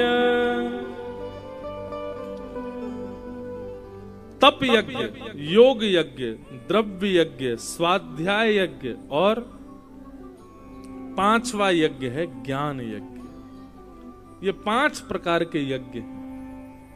इनमें सबसे श्रेष्ठ सत्कर्म है ज्ञान यज्ञ। द्रव्य यज्ञास तपो यज्ञ, योग यज्ञस तथा परे, स्वाध्याय ज्ञान यज्ञश्च ते तु कर्म विसूचक। सबसे बड़ा सत्कर्म यदि संसार में कोई है तो वो है ज्ञान यज्ञ, जो ये भागवत की कथा हो रही है। बहुत बड़ा सत्कर्म माना गया इसको। क्यों? कराने वाले एक परिवार होता है, लेकिन लाभ कितनों को मिलता है। और आप कहोगे महाराज जी हम भंडारा करा दें वो भी तो लाभकारी है, हम वस्त्र बांट दें वो भी तो लाभकारी, हम और कुछ कर दें वो भी तो लाभकारी, लेकिन उसका लाभ जीवन पर्यंत नहीं होता। पर ज्ञान यज्ञ का लाभ जीवन पर्यंत होता है। 7 दिन आपने कथा सुनी, 7 दिन में जो प्राप्त किया वो अंतिम श्वास तक आपको पास रहेगा, आपका कल्याण करेगा, आपको याद रहेगा। इसलिए सबसे बड़ा सत्कर्म माना गया ज्ञान यज्ञ। आपने अन्नदान किया तो अन्नदान का फल तब तक रहेगा जब तक जिसको अन्नदान किया उसका अन्न पूर्ण ना हो जाए। आपने वस्त्र दान किए तो वस्त्रदान का फल तब तक रहेगा जब तक वस्त्र उसके उपयोग में है। पर ज्ञान दान किया तो ज्ञान कभी खत्म नहीं होता, एक बार आ जाएगा जीवन में, अनवरत अंतिम श्वास तक रहेगा। इसलिए उसको सर्वश्रेष्ठ यज्ञ माना गया। इसलिए नारद जी यदि आप चाहते हैं कि भक्ति ज्ञान वैराग्य तीनों पुष्ट हों तो उसके लिए ज्ञान यज्ञ करो। और ज्ञान यज्ञ में भी सर्वश्रेष्ठ ज्ञान यज्ञ कौन सा है? अनेक प्रकार के ज्ञान यज्ञ हैं। तब सर्वश्रेष्ठ ज्ञान यज्ञ का भाव बताते हुए सनत कुमार कहते हैं कि सत्कर्म सूचको नूनम ज्ञान यज्ञ स्मृतो बुधई श्रीमद् भागवतालाप सतु गीता सुखादि। ज्ञान यज्ञ में सबसे बड़ा यदि ज्ञान यज्ञ कोई है तो वो है श्रीमद् भागवत की कथा, वो कराओ। नारद जी महाराज बोले भगवान कहाँ कराऊं, कैसे कराऊं, क्या व्यवस्था होनी चाहिए, सब कुछ बताइए। तो यहां पर भागवत कैसे करानी चाहिए उसके सारे नियम बताए गए। सुंदर व्यासपीठ होनी चाहिए, श्रोताओं के बैठने के लिए सुंदर सभागृह होना चाहिए।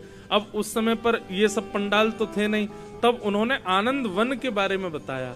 बोले गंगा के तट पर एक सुंदर वन है जहां पर बहुत सारे वट के वृक्ष हैं। तो बोले सुंदर छाया है, उसके नीचे श्रोता बैठ जाएंगे। वहां पर एक दिव्य वृक्ष है, उस वृक्ष के नीचे बालुका की व्यासपीठ बना करके उस पर व्यास जी बैठ जाएंगे। वृक्षों की छांव के नीचे सब श्रोता बैठ जाएंगे। सबके लिए उत्तम प्रसाद की व्यवस्था। तो बोले प्रसाद के लिए क्या व्यवस्था करें? बोले वन के फल सबको प्रसाद में देना। पान करने के लिए गंगा जी का जल हो गया।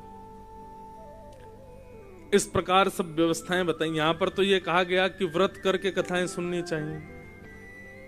बोले कैसा व्रत करें? बोले एक समय फलाहार करके कथा सुनो,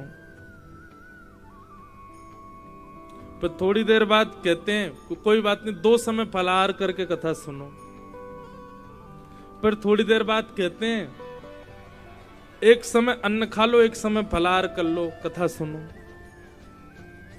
फिर अंत में कहते हैं 5 बार भोजन करो लेकिन कथा सुनो।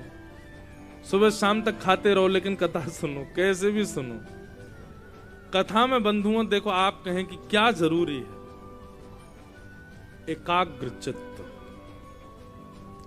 आपके मन का एकाग्र होना बहुत जरूरी। आप व्रत कितना कर रहे हो, आसन एक आसन पर कितनी देर बैठ रहे हो, श्रृंगार कैसा करके, उनसे कोई अभिप्राय नहीं। आपका मन एकाग्र है कि नहीं।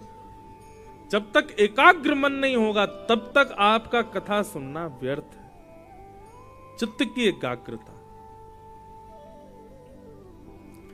इस प्रकार भागवत की कथा कराओ। नारद जी महाराज बोले महाराज आप ही सुना दो कथा, अब मैं व्यास ढूंढने कहां जाऊंगा। तो सनक सनंदन सनातन सनत कुमार ये चारों आनंद वन पधारे। अनेक ऋषि पधारे, अनेक संत पधारे, बड़े बड़े देवता पधारे कथा सुनने के लिए। और उसी बीच में भक्ति सुतौ तौ तरणौ गृहीत्वा प्रेमैक रूपा सहसा विरासी श्री कृष्ण गोविंद हरे मुरारे नाथेति नामानि मुहुर्वदन्ति। भक्ति ज्ञान वैराग्य ने जैसे ही कथा सभा में प्रवेश किया, प्रवेश करते ही ज्ञान और वैराग्य दोनों युवान हो गए, बिल्कुल युवा स्थिति को प्राप्त हो गए, नाचने लगे। तब नारद जी महाराज ने प्रणाम करते हुए कहा भगवान बड़ी कृपा आपकी, जो आपने ऐसा मार्ग बताया जिससे सब मंगल हो गया। तो भक्ति की जो कथा है ना, यहां ज्ञान वैराग्य भक्ति तीनों पुष्ट होते हैं, तीनों श्रेष्ठ होते हैं। और इसी भावना से ही कथा में बैठना चाहिए कि हमारा ज्ञान प्रबल हो, हमारा वैराग्य प्रबल हो, हमारी भक्ति प्रबल हो। इस प्रकार भक्ति ज्ञान वैराग्य पुष्टता भागवत की कथा से हुई। ये भागवत के महात्म का प्रथम सर्ग है, प्रथम भाव। बोलो भागवत महापुराण की। भागवत की कथा सुनने से भक्ति ज्ञान वैराग्य ये तीनों हैं तो सही हमारे भीतर, लेकिन वृद्ध हो गए, तीनों युवान हो जाते हैं। अब यहां पर महात्म का दूसरा अंग सुनाया गया, जहां पर दुनिया भर के पाप करने वाले लोगों को किस प्रकार भागवत जी पाप निवृत्त करती हैं, यह बताया गया। हम जल्दी जल्दी इसको भी श्रवण करें। कल का बंधुओं समय याद रखना 1:30 बजे आप लोग आ जाना, ताकि 2 बजे कथा हम प्रारंभ कर दें। किए मानवा पाप कृतस्तु सर्वदा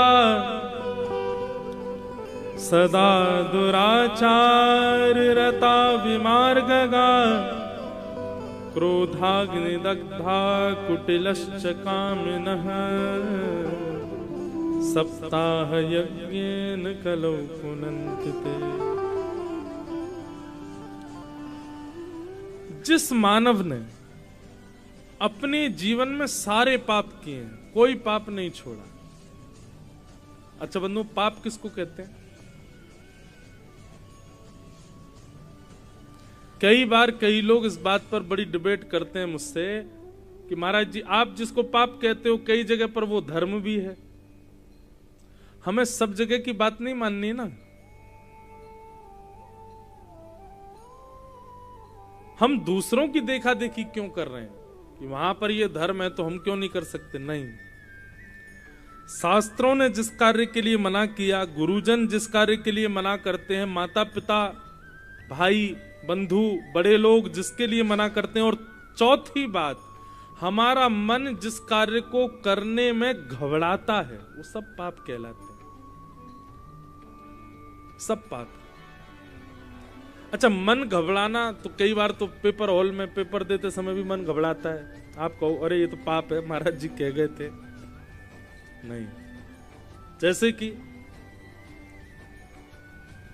घबराता किस भाव में?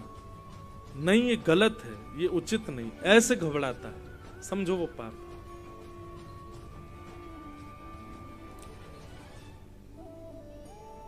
पाप 10 महापाप होते हैं, उनके बारे में कल बताऊंगा मैं। 10 महापाप कौन कौन से होते हैं। तो यहां पर लिखा है कि भाई जिस मानव ने दुनिया के सारे पाप किए हैं, कोई भी पाप नहीं छोड़ा। आप बुरे से बुरे पाप को भी सोच लीजिए, और वो महापापी व्यक्ति भी यदि भागवत जी का आश्रय ले और परम पवित्र हृदय से पूरी भागवत जी के अनुष्ठानिक क्रम से उसका श्रवण करे, तो भागवत जी उस पर भी अनुग्रह करेंगी और उसको भी भगवत प्राप्ति करा देंगी। ये भागवत जी की सामर्थ्य है। लेकिन एक बात सदैव याद रखना, यदि ऐसी बात हम कहते हैं कि भागवत जी महापापी को भी भगवत प्राप्ति करा देती हैं, तो कथा सुनने वालों में संख्या सबसे ज्यादा पापियों की बढ़ जाएगी, और ये सब वो लोग आ जाएंगे जो दुनिया भर में पाप करेंगे और फिर कथा भी सुन लेंगे। नहीं, संकल्पबद्ध होना पड़ेगा आपको। आपको भागवत जी को संकल्प देना पड़ेगा कि मैं आपको वचन देता हूं, आज के बाद पाप नहीं करूंगा। आप मेरे चित्त को पवित्र करो, आप मेरी बुद्धि को पवित्र करो, आप मेरे व्यवहार को पवित्र करो। हे भागवत जी, मैं आपसे वचन देता हूं, आज तक जितने पाप किए सबकी क्षमा मांगता हूं, आगे से नहीं करूंगा, आप मेरे चित्त को पवित्र करो। इस भाव से जब आप बैठोगे तब भागवत जी पवित्र करेंगे। पुनश्च पाप ना करने का संकल्प नहीं लोगे तो फिर पाप वैसा का वैसा ही रहेगा। दोबारा ये गलती नहीं होगी मुझसे, मैं आपको वचन देता हूं। क्यों? क्योंकि एक बात और सुनिए, आप जब संकल्पबद्ध हो जाते हैं कि मैं अब पाप नहीं करूंगा, मैं ये नहीं करूंगा, मैं ये गलत काम करता था आज के बाद नहीं करूंगा, आपने संकल्प लिया, तो निश्चित है भागवत जी आपको पवित्र कर देंगे। लेकिन उसके बाद यदि गलती से भी आपने वो किया तो उसका परिणाम क्या होगा? उसका परिणाम ये होगा कि पूर्व के जितने भी पाप आपने किए वो सब तो प्रकट होंगे ही, वो सब दोबारा जीवित हो जाएंगे। और इतना ही नहीं होगा, फिर उनका भाग हो जाएगा 1000 से। मतलब जो पाप आपने एक बार किया था वो चित्रकेतु अपनी डायरी में उसको 1000 बार लिखेगा। ये संकल्प से निवृत्ति तो होती है, पर संकल्प से यदि आपने उस कर्म को पुनश्च किया तो वो 2 गुना 100 गुना नहीं 1000 गुना होकर के लगेगा। इसलिए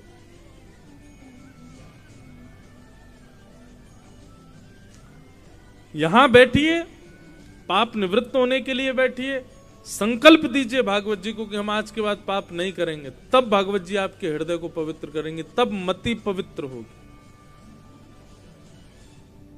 कथा सुनने के बाद भी क्रोध कम नहीं हुआ, कथा सुनने के बाद भी लोभ कम नहीं हुआ, कथा सुनने के बाद भी मोह कम नहीं हुआ, कथा सुनने के बाद भी तामसिक वस्तुओं के प्रति आपकी इच्छाएं नष्ट नहीं हुई, कथा सुनने के बाद भी काम हृदय में प्रकट हो रहा है, तो निश्चित है अभी कथा ने आपके ऊपर कृपा नहीं की है। आपने 4 घंटा 7 दिन व्यर्थ किए हैं। बस आपके स्वभाव में परिवर्तन दिखना चाहिए 7वें दिन, तब समझिए कि आपने कथा सुनी।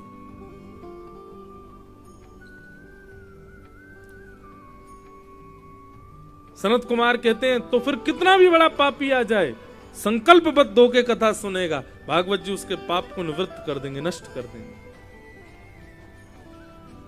नारद जी महाराज बोले, भगवान आप ये बात कह रहे हैं, मैं आपसे एक बात पूछूं? बोले पूछो। बोले माता पिताओं से द्वेष करने वाला, माता पिताओं को ऊपर हाथ उठाने वाला, माता पिताओं को गाली देने वाला ऐसा बालक भी यदि कथा सुने तो पवित्र हो जाएगा? बोले निश्चित। बोले भगवान अब मुझे आपकी बात पर विश्वास नहीं है, आप गलत बोल रहे हैं। इतना महापापी व्यक्ति और आप कह रहे हो कथा उसको भी पवित्र कर देगी? मुझे विश्वास नहीं। तब सनत कुमारों ने कथा सुनाई। सुनो, एक ब्राह्मण थे, ब्राह्मण का नाम था आत्मदेव। आत्मदेव ब्राह्मण के कोई संतान नहीं थी और संतान ना होने की वजह से वो बड़े दुखी रहते थे। एक दिन अपनी आत्महत्या करने के लिए वन में जाने लगे तो एक संत ने उनको रोका और रोक करके कहा, भैया तुम मरो मत, क्योंकि इस जन्म नहीं, तुम्हारे अगले जन्म और आगामी 7 जन्मों तक भी तुम्हारे संतान नहीं है, कोई योग नहीं है संतान का। ब्राह्मण चरणों में गिर के रोने लगा। बोले महाराज मुझे बस इस जन्म में एक संतान मिल जाए, मैं आपको वचन देता हूं, मुझे कभी इच्छा नहीं रही, बस एक संतान मेरे घर आ जाए, मैं प्रसन्न हो जाऊं। बंधु, लोग बाग इतना व्रत करते हैं,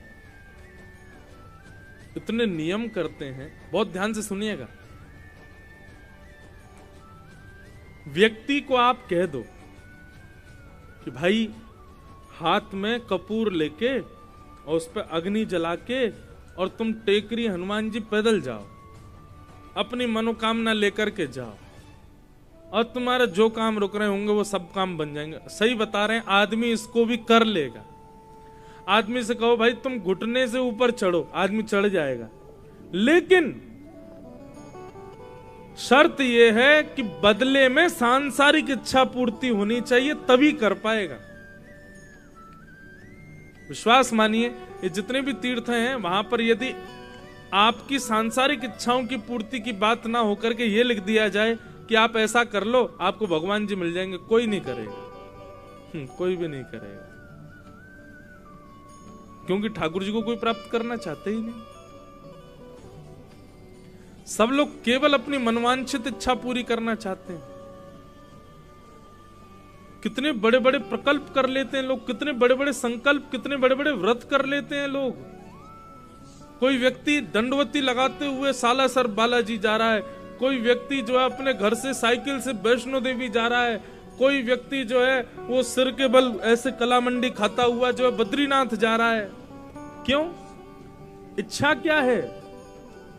मेरा ये काम रुका पड़ा है, ये पूर्ण हो जाए। कभी भी किसी भी बड़े से बड़े व्रत करने वाले से आपने पूछा हो और उसने ये कहा हो कि मुझे श्याम सुंदर मिल जाए, कभी नहीं हो सकता ना। इसके लिए व्रत करते ही नहीं हम लोग। सबको केवल अपनी इच्छा पूर्ति। यहां पर भी कितने लोग बैठे हों, किसी का सोमवार का व्रत चल रहा होगा, किसी का मंगलवार का चल रहा होगा, किसी का गुरुवार का चल रहा होगा, किसी का किसी दिन का चल रहा होगा। और वो व्रत आपने किस प्रेरणा से रखा, किस लिए रखा व्रत?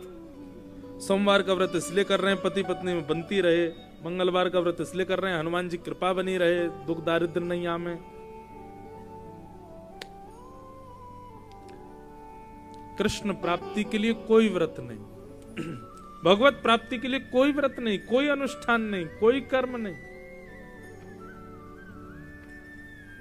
कितनी बड़ी विडंबना है, कितनी बड़ी आश्चर्य की बात है।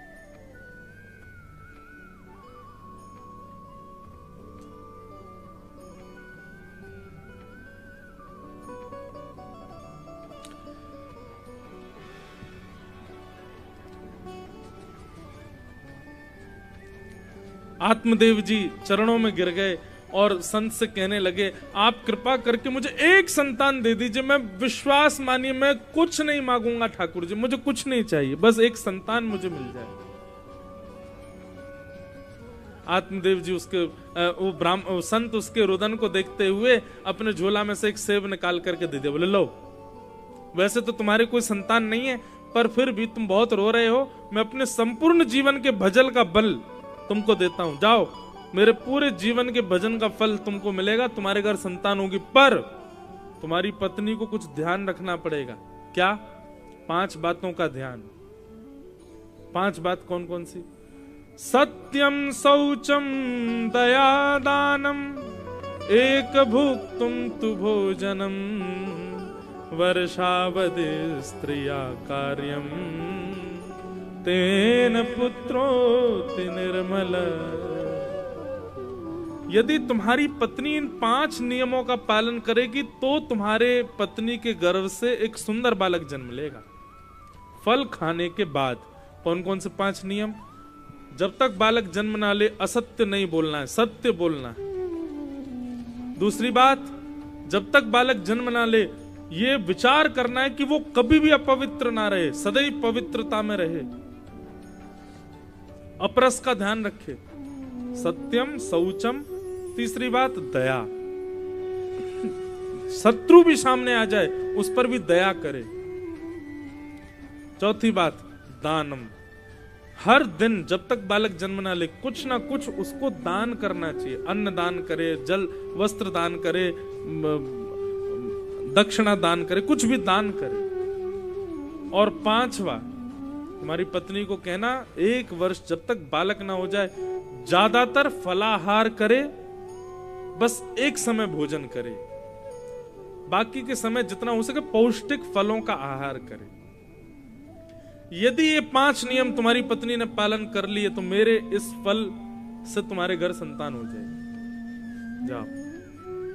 आत्मदेव जी तो नाचने लगे, बोले अरे होगी क्यों नहीं, जरूर होगी, मेरी पत्नी तो मान जाएगी। लेकिन आत्मदेव जी की पत्नी थी धुंधुली, आकर के फल दे दिया, लो देवी इसको खा लो, और ये 5 नियम है इनका पालन कर लेना, हमारे घर संतान होगी।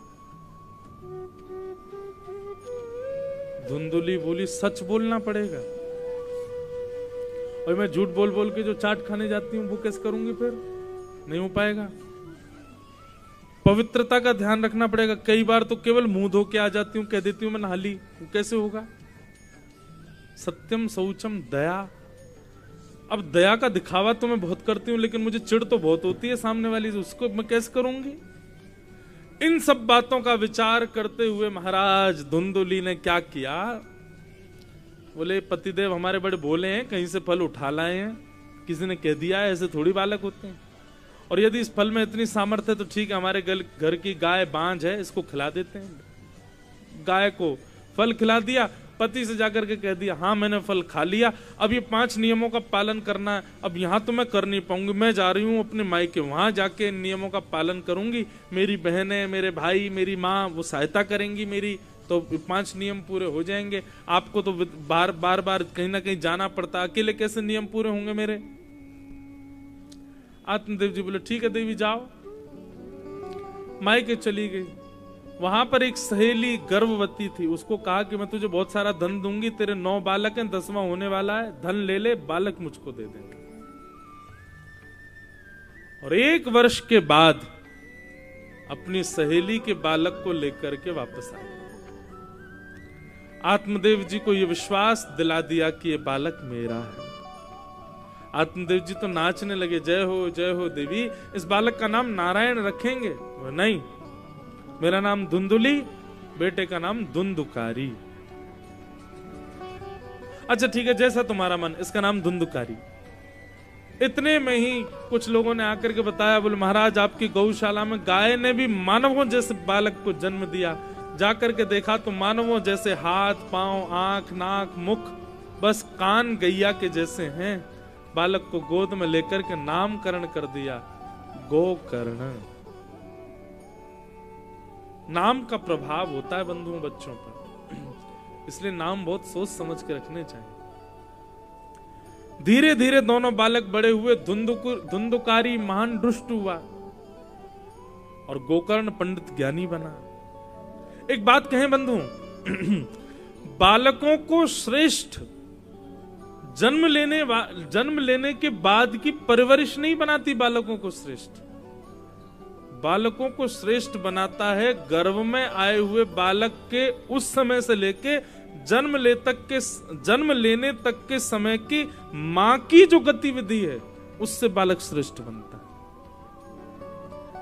शास्त्रों में ये बात कही गई है।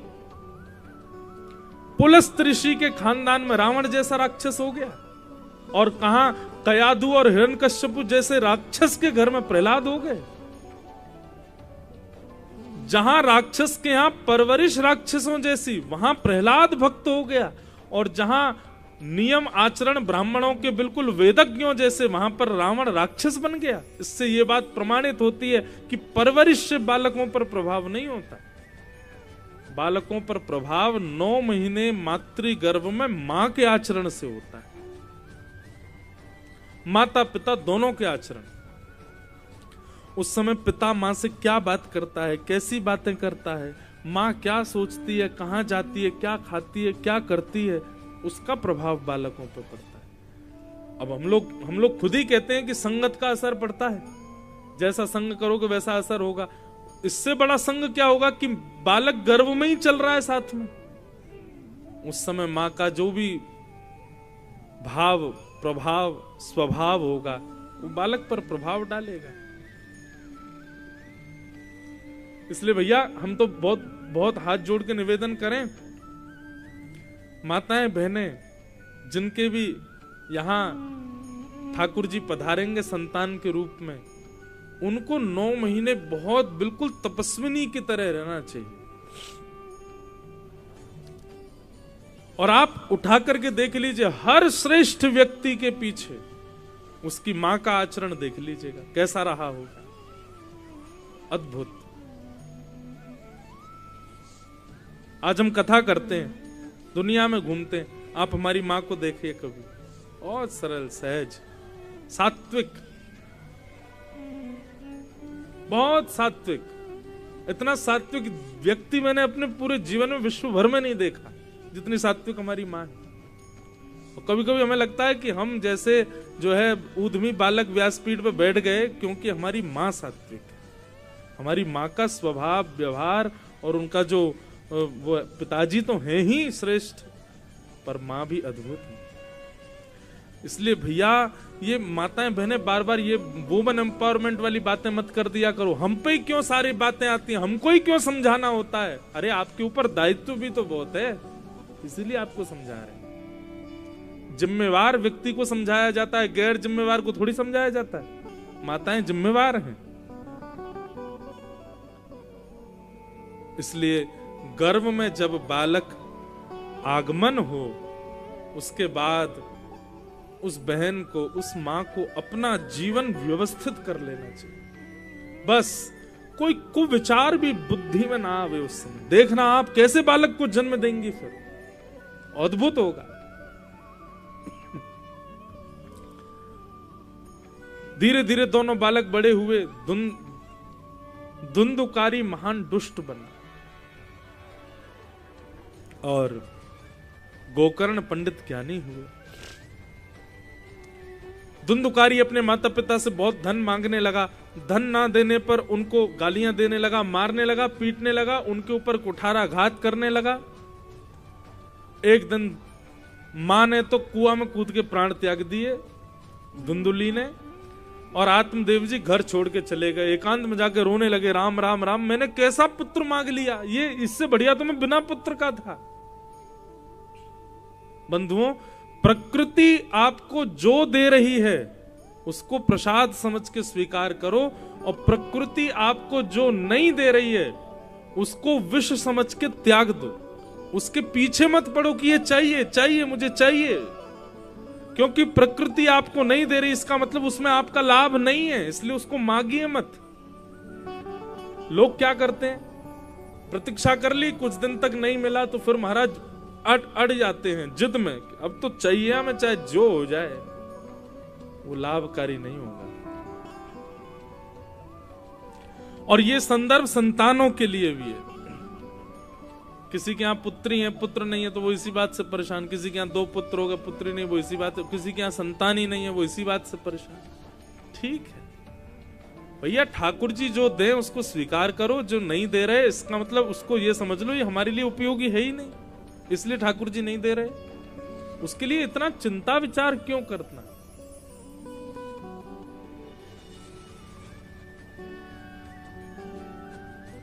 आत्मदेव जी दुखी हो गए, रोने लगे।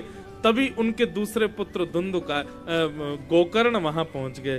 गोकर्ण ने जाके कहा, पिताजी क्या बात है, आप इतने परेशान क्यों हो? बोले बेटा ये राक्षस आ गया हमारे घर में, इसने तो जीते जी हमारा घर नरक बना दिया। ऐसे पुत्र से कौन पिता प्रसन्न रह सकता? मैं बहुत दुखी हूं बेटा, ये पुत्र मेरे जीवन में क्यों आया? तब गोकर्ण जी महाराज अपने पिताजी को सामने बैठा करके 2 श्लोकों में जो ज्ञान देते हैं, इसको गोकर्ण गीता कहा गया। गोकर्ण जी महाराज कहते हैं, पिताजी मेरी बातें बहुत ध्यान से सुनिएगा, आप लोग बहुत सावधानी से सुनना बंधु, इसके बाद हम कथा को विश्राम देंगे। गोकर्ण जी कह रहे हैं, देह स्थिमां सरुधिरे भीमतिं त्यजत्वम् जायास्तुतादिषु सदा ममतां विमुच्य पश्यानिशं जगदिदं क्षणभङ्गुनिष्ठम् वैराग्यनागरसिको भवभक्तिनिष्ठ। पिताजी आप दुखी क्यों हो? क्योंकि ऐसा पुत्र जीवन में है? नहीं, कोई अपने पुत्र से दुखी है, कोई अपनी पत्नी से दुखी है, कोई अपने माता पिता से दुखी है, कोई अपने पड़ोसियों से दुखी है, कोई अपनी बेटी से दुखी है, कोई अपने आप से दुखी है। पर पिताजी विश्वास मानिए, ये दूसरे लोग कभी दुख का कारण नहीं होते। दुख का कारण होता है दूसरों में जो आपकी आसक्ति है, वो दुख का कारण है। मैं कथाओं में कहा करता हूं, आप यहां से निकल के बाहर गए, बाहर रोड पर कोई 17-18 साल वर्ष का बालक सिगरेट पी रहा हो, अपरिचित, आप उसको जानते ही नहीं है, तो क्या करोगे? आप रुकोगे? बिल्कुल नहीं रुकोगे, घर चले जाओगे। आप देख करके भी घर चले जाओगे। आपको पीड़ा क्यों नहीं हुई? क्योंकि अपना नहीं है। और वहीं अपना ही बालक हो तो तुरंत आपको पीड़ा होगी, आप गाड़ी रोकोगे, उतरोगे, निकल करके दो दोगे, बोले ये सब करता है, गलत काम करता है, रात भर नींद नहीं आएगी महाराज, चिंता हो जाएगी कि हमारा बालक बिगड़ गया। ये अपनत्व जहां होता है ना पिताजी, मेरा, ये दुख का कारण। नहीं तो गलत तो संसार में दुनिया कर रही है, लेकिन सबके गलत करने से हमको पीड़ा नहीं होती, वही अपना करने लग जाए तो पीड़ा होती है। इसका मतलब गलत काम से हमको दुख नहीं होता, अपना करे इसलिए दुख होता है। इसलिए पिताजी दुख का कारण क्या हुआ? गलत क्रिया या अपना व्यक्ति? अपना व्यक्ति। इसी को कहते हैं आसक्ति पिताजी, और ये आसक्ति दुख देगी, क्योंकि मानव का स्वभाव है, वो तो गलत करेगा। आप किसी को अपना मानो ही मत, तो फिर आपको कष्ट नहीं होगा। बहुत श्रेष्ठ बात है। दुख के 2 कारण कौन कौन से? एक तो अहमता, दूसरी ममता। अहमता होती है खुद में, अहंकार, और ममता होती है अपनों में, उसको कहते हैं आसक्ति। ये दोनों ही दुख देती हैं पिताजी। अगर व्यक्ति ममता और अहमता इन दोनों का त्याग कर दे, उस व्यक्ति से ज्यादा सुखी दुनिया में कोई नहीं है। अहमत्व और ममत्व, सब लोग इधर देखो, यहां देखिए, हम बस 10 मिनट और ले रहे हैं आपके, फिर चले जाएंगे, आप सुन लो बस। हमारा कनेक्शन बन गया कथा में, वो हमको पूर्ण करने दो, आप भले चाहे जो करो। अहमत्व और ममत्व। अहमत्व सदैव अपने में होता है और ममत्व दूसरों में होता है, और ये दोनों ही दुख के कारण। पिताजी विचार करो, ममत्व जिसके प्रति है, ममता जिसके प्रति है, आसक्ति जिसके प्रति है, वो गलत करे तो हमको कष्ट होता है। यदि हम उससे आसक्ति हटा लें, उससे अपना ममत्व हटा लें, फिर वो चाहे जो करे हमको दुख होगा? नहीं होगा। दूसरी बात, दूसरा दुख का कारण है अहमत्व। अहमत्व मतलब अभिमान, और अभिमान सदैव खुद की क्रियाओं पर और खुद पर होता है। हम किस बात का अभिमान कर रहे हैं पिताजी? ये देह हमारा रत्ती भर भी वश में नहीं है। ये देह हमारी कहीं कोई भी क्रिया नहीं करता है। ये देह अपने मन का मौजी है। जब चाहे तब फूल जाता है, जब चाहे तब पतला हो जाता है, जब चाहे तब वृद्ध हो जाएगा, जब चाहे तब सुंदर लगेगा, जब चाहे तब कुरूप हो जाएगा, जब चाहे जिसको चाहे उस बीमारी को अंदर प्रकट कर देगा। हमारे कहने से ये देह नहीं चलता, तो फिर इस पर अभिमान क्यों? जो हमारे वश में हो उस पर अभिमान किया जाए, जो हमारे वश में ही नहीं उस पर अभिमान कैसा? अभी इसी वक्त अपने देह को आप सब लोग आज्ञा कर दे, ए सुन, अब तू बहुत हो गया तेरा, अब तू बस इससे ज्यादा बड़ा मत होना, इससे ज्यादा वृद्धता तुझे आनी नहीं चाहिए, अब मैं एक भी बार डाई नहीं करवाऊंगा, तेरे को बिल्कुल एक भी बाल सफेद नहीं होना चाहिए तेरा, और ना मैं जिम जाऊंगा ना मैं कुछ करूंगा, बस अब तू पतला दुबला ही बना रही हो, तेरे को मैंने खिला पिला करके इतना बड़ा कर दिया, अब तुझे मेरी माननी पड़ेगी। देह मानेगा? नहीं मानेगा। बोलते रहो। ऐसे इस देह पर अभिमान क्यों जो आपके वश में ही नहीं है?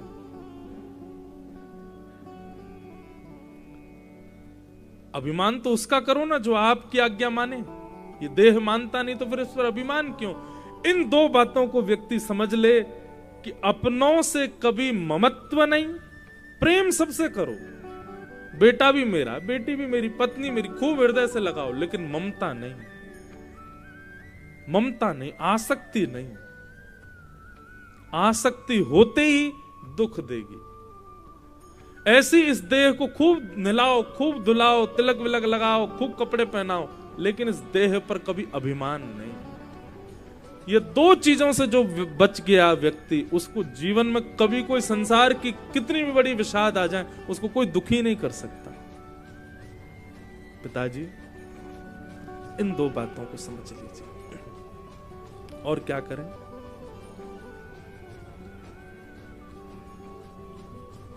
धर्म भजस्व सततम त्यज लोक धर्मान, सेवस्य साधु पुरुषाम जहि काम तृष्णाम, अन्यस्य दोष गुण चिंतन माशु मुक्त्वा, सेवा कथा रसमहो नितराम पिबत्वम्। और क्या करें?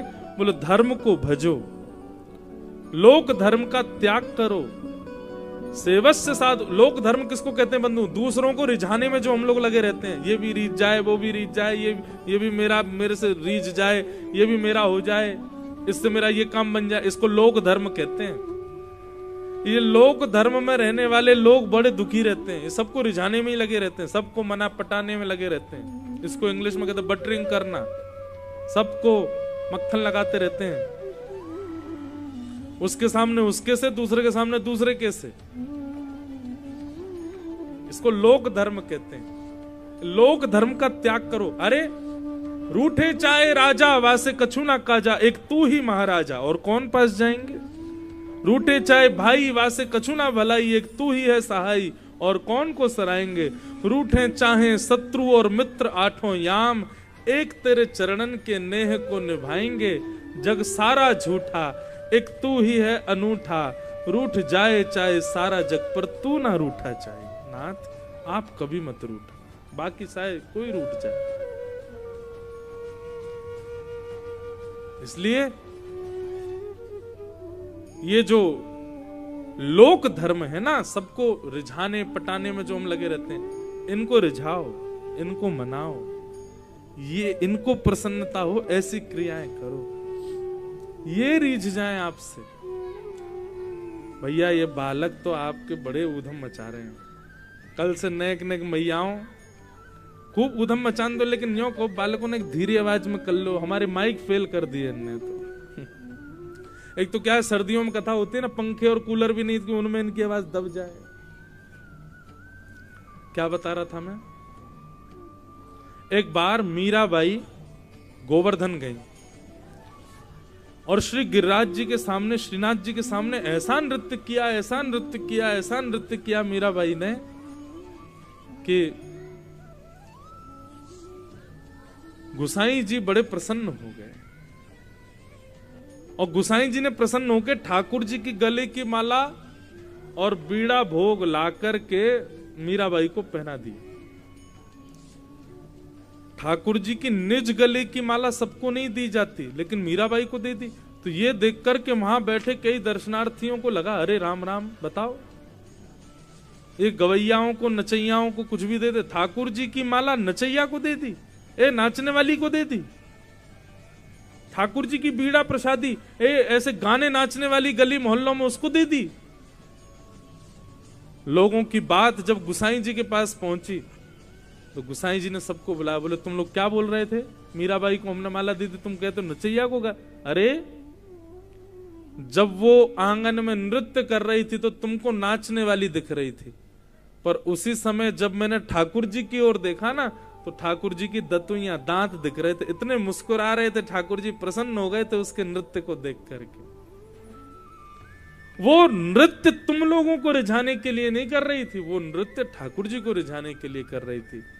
मैंने श्रीनाथ जी के पहली बार 2 दांत देखे, प्रसन्न थे वो, इसलिए मैंने गले की माला उतार के उसको पहना दी, क्योंकि उसकी क्रिया में दूसरों की रिझवार नहीं थी, उसकी क्रिया में ठाकुर जी की रिझवार थी। इसलिए भैया ये लोक धर्म छोड़ो, संसार को रिझाने में काहे को लगे हुए? जे रीझे वो रीझे, ये भी पट जाए वो भी पट जाए, काहे को?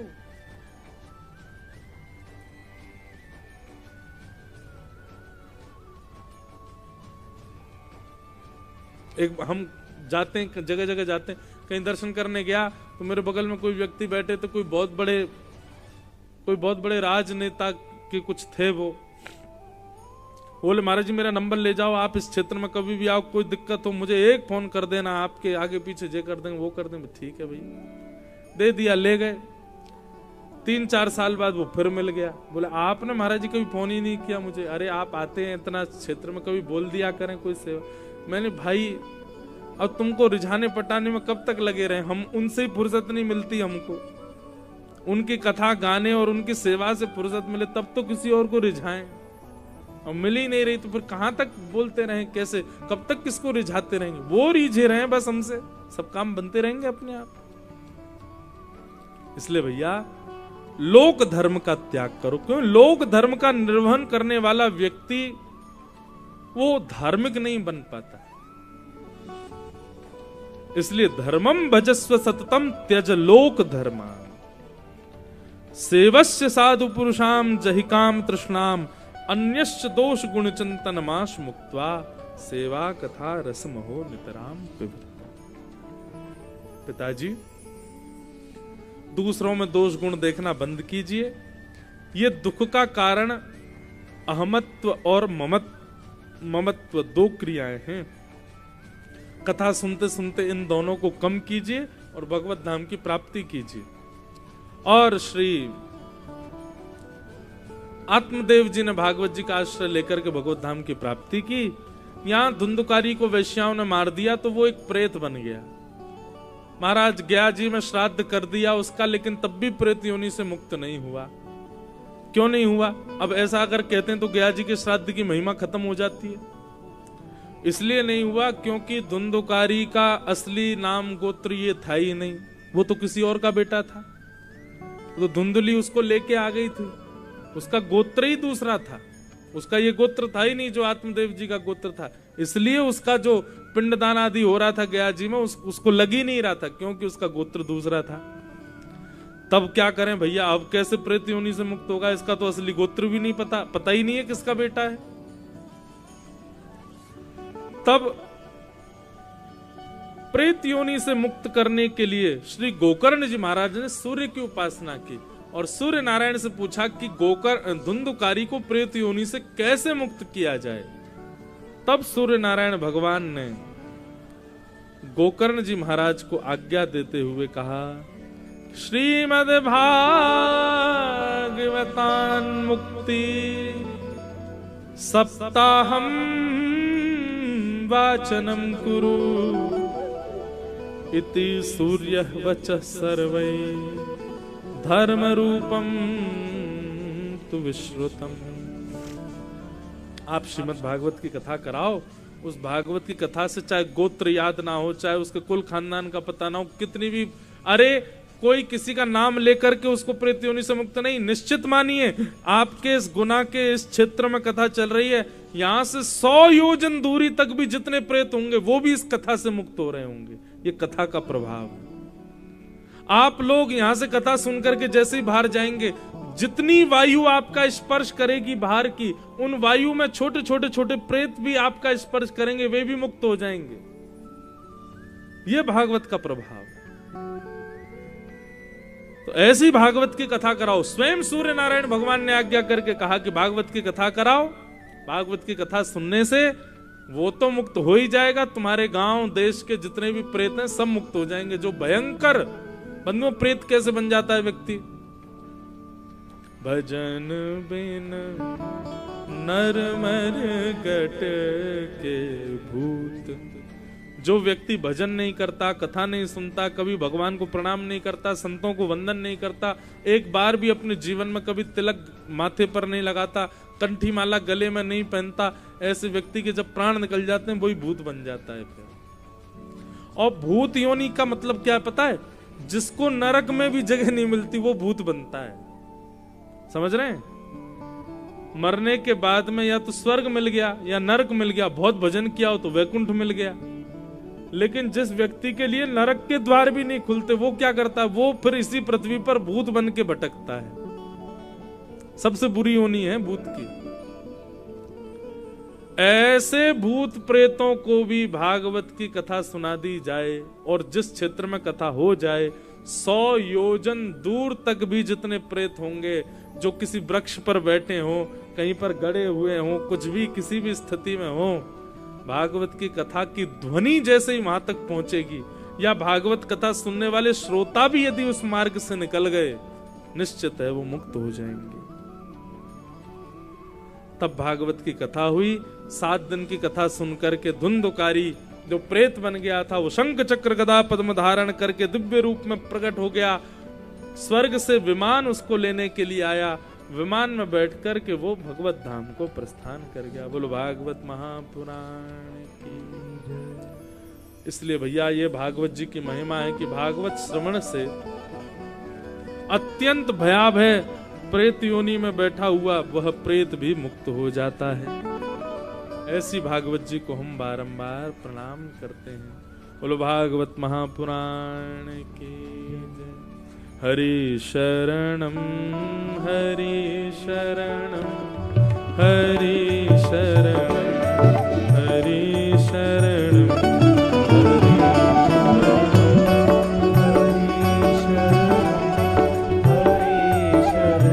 करताल बजा के गाओ। आप लोग देखो क्या बढ़िया शॉल स्वेटर जैकेट सब पहन के बैठे हो। हम एक कुर्ता में हैं बस, और भीतर कुछ नहीं है, इनर फिनर कुछ नहीं। हम कथा कर ही नहीं पाता, मैं ज्यादा पहन लूं कपड़े तो। फिर भी देखो 4 घंटा बोल रहे हैं, इतने थके हारे बीमार हैं।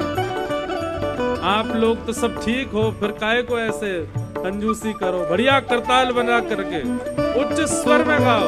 हरि शरणम हरि शरणम हरि शरणम हरि शरणम।